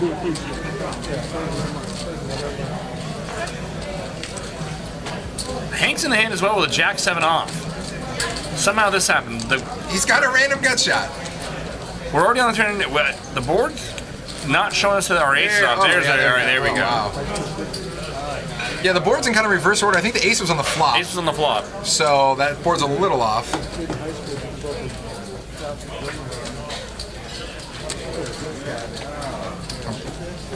All right.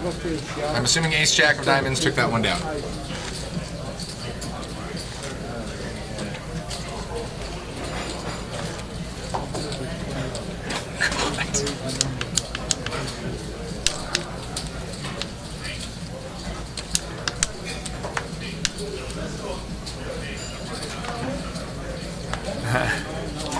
Ryan Nicholson, can I park by your van and call it a duplex? Good Wonderful. Lord. All right, action over to Sean here. First position, 9-10 suited. He's coming in for a race to 31st position with 9-10 of diamonds. Game on. Hank's coming along with 8-jack. No fear. As is Peter here. I don't see Peter's hand. There we go. There Peter's it is. got a suited ace 4. Ace 4 of spades.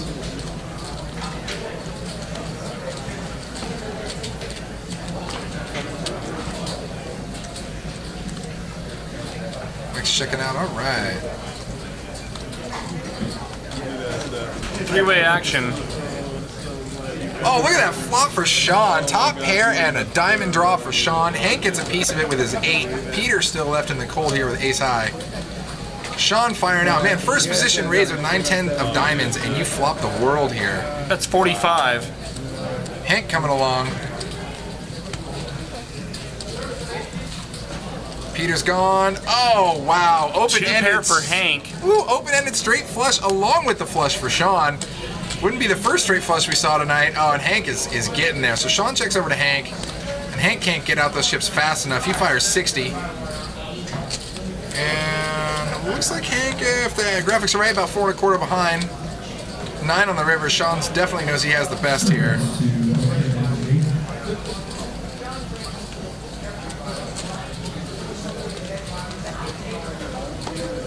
Sean bets 80 into a $310 pot.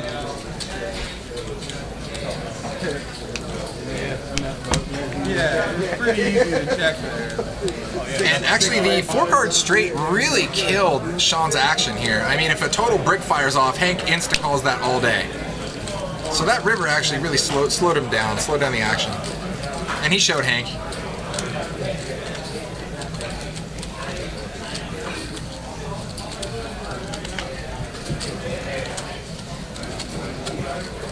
Chico 12, welcome to the chat.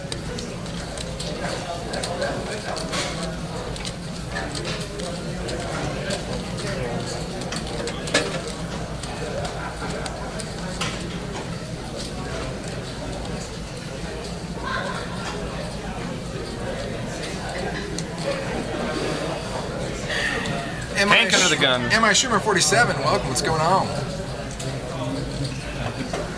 I think he's surprised that that Sean didn't check raise the turn. I think is what Schumer was getting at. I'm not surprised. Not saying that's right. I'm just saying I'm not surprised. Zero surprises. All right, back over here to Mike, the king of pocket pairs tonight, and the king of big pots. He's 20 to go with 8s. Aaron tried to limp in a suited king deuce.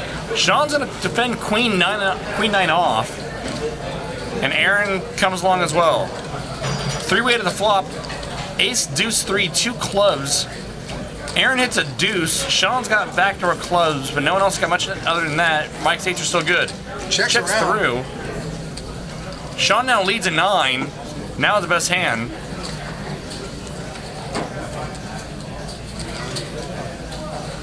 Did he say something like call one time? Is that what I heard? Oh yeah, I think he said, do you have a 9? Oh. Mike's beating club draws, and that's it.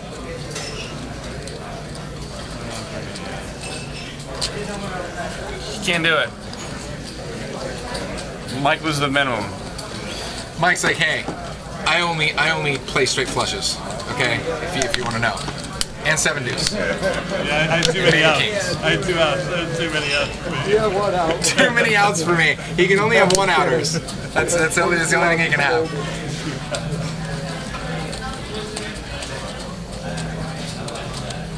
Brett McCall looks like he has a serious question for you. What should I be thinking about regarding turn play when deciding my hand is worth 2 streets? How do I determine to bet flop turn versus flop river?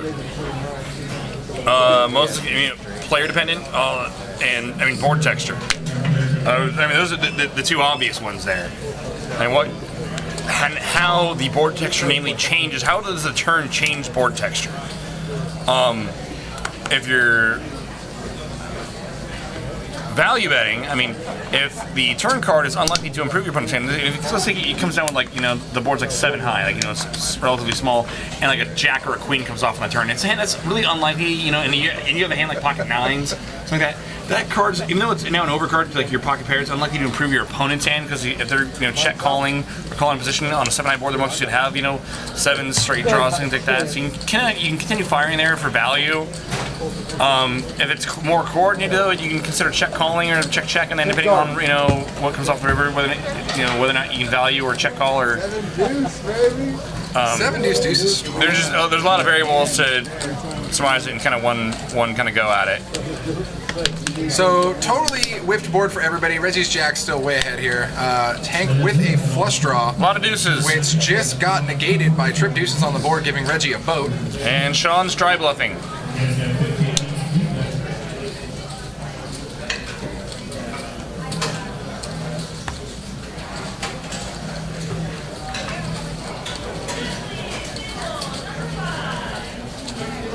Go to Reggie, who's going nowhere.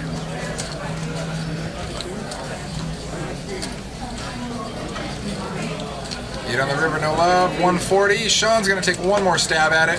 Ooh, with this 885. What does he think Sean, or what does he think Reggie has here? Wait, what's Reggie calling with here on the turn? I mean, anything Reggie's calling with is going to be enough to call him here on the river. He's like still worried about putting them out, and he's like, I'm just kidding. He raised. Just kidding. No, he was calling. Oh. Yeah. Sean bet out like 90 or 100, 90, something like that, and yeah, he's just calling. Okay.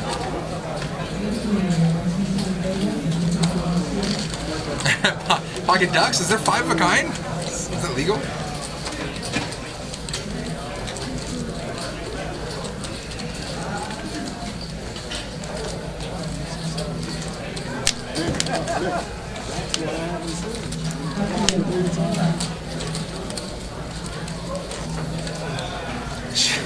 Should Veronica wear hair pink on Wednesday? Yes or yes?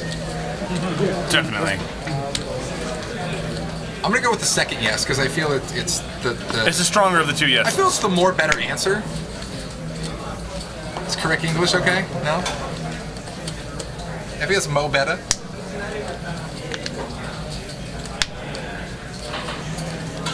Aaron's gonna try to limp in the queen jack off. He's over here. Ace 6 of diamonds. Coming in for a limp. Mike's out of there. Bill over here with ace queen. He's going to come in, I'm assuming, for a pop, and he sure is. Let's make it 20 to go.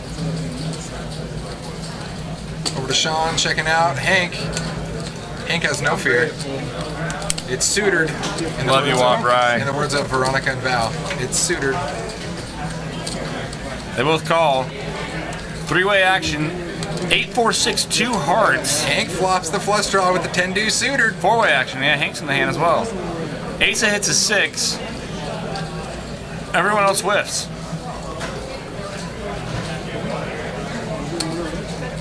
Over to the original aggressor who's going to fire out 30.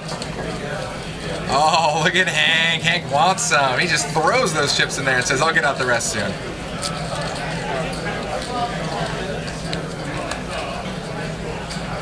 Wally07, what's going on? Welcome to the chat. Bam! Chico 12, what's going on? Hey, he reminds me of Steve Smith, bro. Asa calls a pair of 6s. 9 of diamonds comes off. Doesn't help anyone. Gives Hank a straight draw as well if a 7 peels.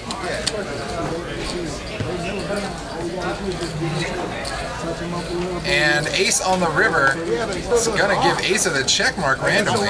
Got 2 pair. Hits Bill. Ace is going to lead his 2 pair. Bill might just pay off here.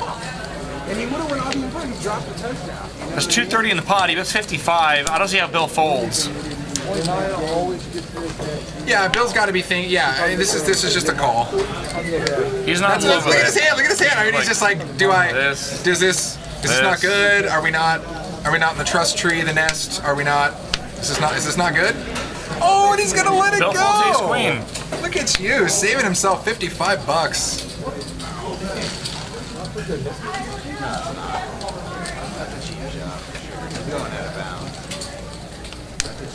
Yeah, but you see what he did before. You see what he did before? He cheap shot it up. That was the first one. No, that was the same place. No, you're getting them confused. Seems to be an argument, I believe, over some good old hashtag sports at the table, I believe.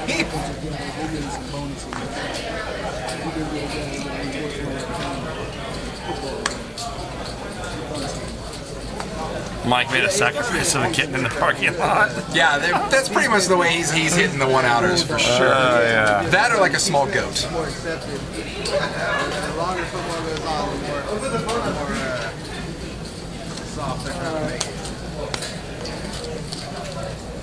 Asa makes it 20 to go. King Jack of Spades. I mean, just a couple years ago, Andre Johnson beat the hell out of Finnegan in the field. I mean, he didn't get suspended. I mean, literally, you know. Now everybody's worried about image and let's all be friends and everybody gets a trophy. It's funny, I like that hand with Mike earlier when he nails that straight flush. He has to like double check and look back. Like, I did hit the straight flush, right? Like, yeah. I just this really just happened. One last time, I need to really make sure that I do have 5 in a row of the same suit.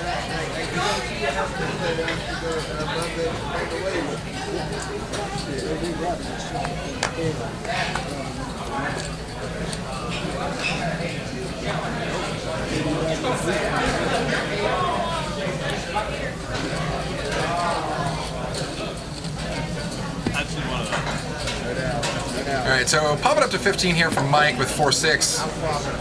Mike's back to his good old antics. He's like, I'm done getting kings and 8s and everything else. We're just going to pop up 4-6. Yep, gone. Good to go. He's got that 6th instinct, man. He's just like, if I pop 4-6 here, I better take it down. Nailed it. T-Berg 71, no. It's also not a check much value either, but.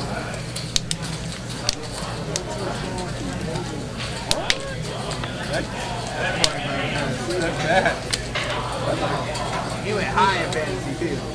So guys, if you like what you're watching on the stream and you think, oh my god, this is such a nitty game, I can totally beat this, put your name on the list. Come on down, hang out. Well, there's always seat open. We do this every Monday and Wednesday. We vary the game depending on the limits, the stakes. Sometimes we even play Omaha, etc.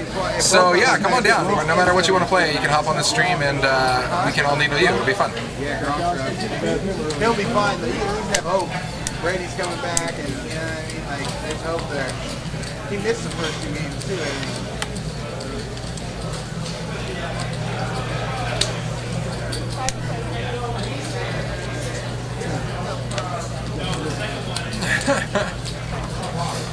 All right, 5 and 6 handed going to the flop. 7, 7, 6 on the flop. 7 Ace deuce. with a 7 deuce. Got a good old 7 deuce. Is Yes. so strong tonight. So strong.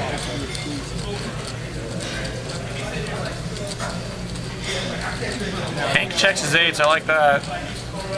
Oh, I like that a lot. It's full. Such a beast. This might be a problem. Hank turns a monster. If we can get a deuce on the river, or maybe even like a 6, it's gonna be lights out for Ace. So that's gonna hurt.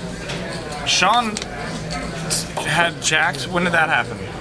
I did not see Sean's jacks until right now, actually. Jesus.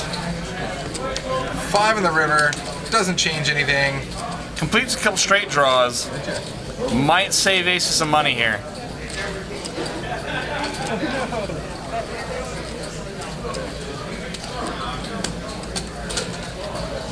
How's this pot so small? Yeah, and Hank looks like Jack's he's only trips- firing 30 bucks. Jack's got- trips 7 to 7 deuce. Look at that. Everybody's gone.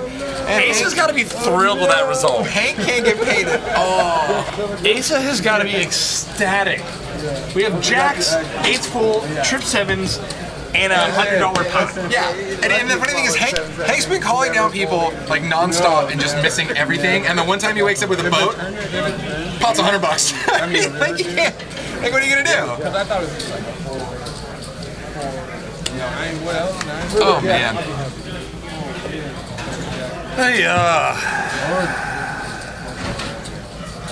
That's just good entertainment there. What is this? Poker's broken. My brain hurts. Oh man. We got jacks. 8s 4s. full. We had Jacks 4, and 4s would have made a straight. Yeah, Mike would have made it straight. Jesus. Poker, I just don't know what is happening out anymore. All right, going along. 5 on Reggie to call. Reggie's gonna make the call on the button here. Ace is gonna come along as well. Mike says, nope, going up. Let's make it 30. D-Wade coming out of Chicago. You gotta be happy about it, right? It's like the best thing that you guys could have got. Oh yeah, for sure. Crazy small pot. Mike makes 30 to go, ace queen. Reggie lays down the only hand that might have looked him up.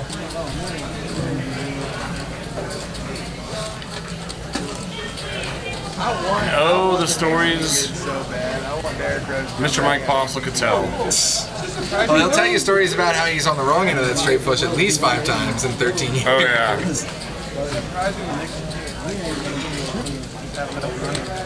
Well, when you ran like shit, like the Clippers, you know, Dallas Sterling, LA, like, they ran like shit for years. They, you know,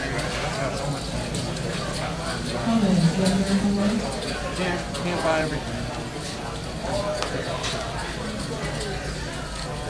All right, some fresh blood here. Sean's waking up with Ace King. He's going to come on in. He's going to limp in with Ace King. He's going to make Jake hurt a little bit inside. But don't worry, because Peter's going to pop it up with 9-10. He's going to make it 25. I think Sean gets in these streams like, and he just tells his wife like, "Watch me make him hurt. Watch me make him hurt." Sean's like, hey, watch this. I bet you Jake would hate this right now. Boom, nail it. Peter, man after my heart, makes it 25 to go, 9-10 of spades. Are you waiting for the squeeze play from Sean? Because you're not going to get it. Sean's going to limp along here. Ace King versus 10-9 heads up. Oh, look at this flop for Peter. When you raise 9-10 and you just hit gold. Top pair, open-ended. Peter's going to fire out. And Sean is thinking, I lost the minimum with this Ace King.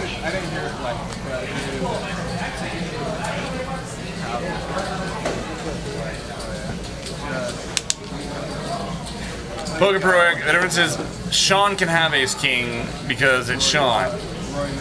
Referring to the hands last night, Stuart never has ace king because Stuart plays poker for a living and knows that that's ridiculous.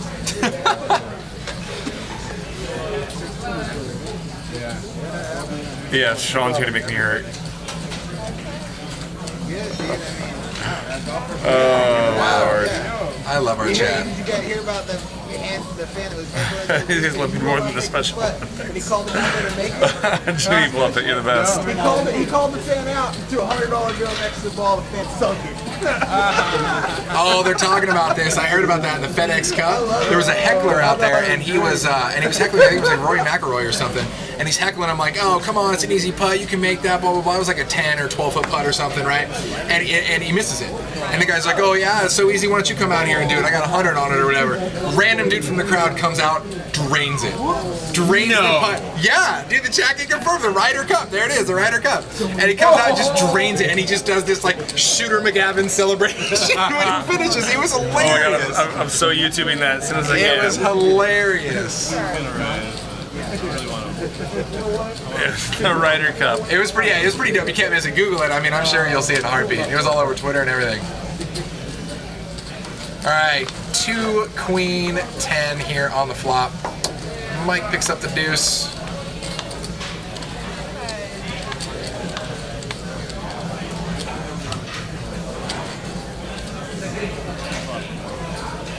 Yeah, it's funny. You just see all these cameras around him on the green. Because it's like, oh my God, what's going on? Why are they pulling a random guy from the crowd to do this? And you just like, because I saw a back shot of it, and there was just like 5 or 6 cameramen just watching it. Yeah, it was awesome. That's wonderful.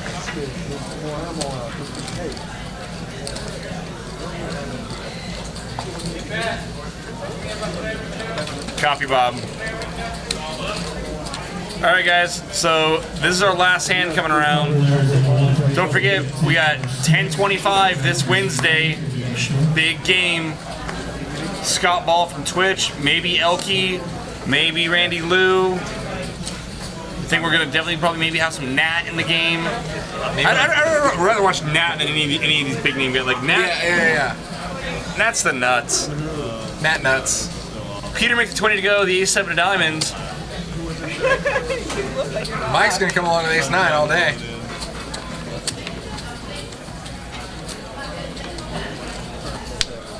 Bill's out of there. John's coming along. Come on, And John. Sean. Oh, what you doing, Sean? Sean, it's last hand, Sean. There you go. There he is. Give someone a bad beat on the last hand. There you go. Here's the hand you do it on. King 6-6 here on the flop. Everybody got Whiff City. Mike's got backdoor clubs. Question mark? Super Whiff City. Yeah. King for the double chop between Peter and Mike. Oh, Jack on the turn. No help. It's a battle of the chop here between Peter and Mike.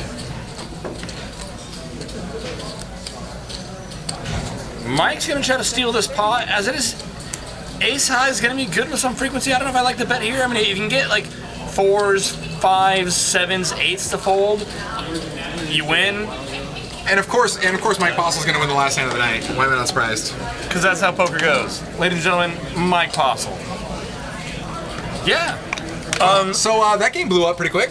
Yeah, it's usually a 5-5. The deck cooperated quite a bit, and there's a couple really interesting hands. I think the queen. I mean, the straight flush hand, that was the biggest hand. That's just nuts. Yeah. You know, but at that point, I mean, that's just the chips are gonna go, and that's gonna happen.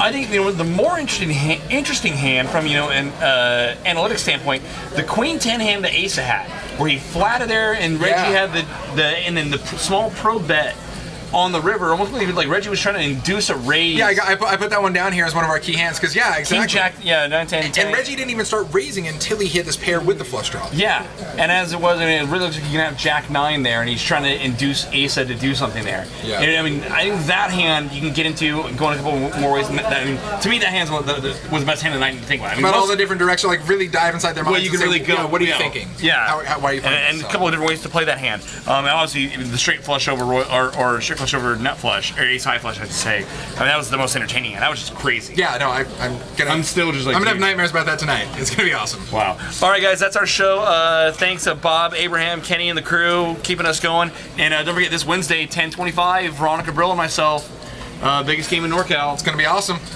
dude. Peace. Good night, guys.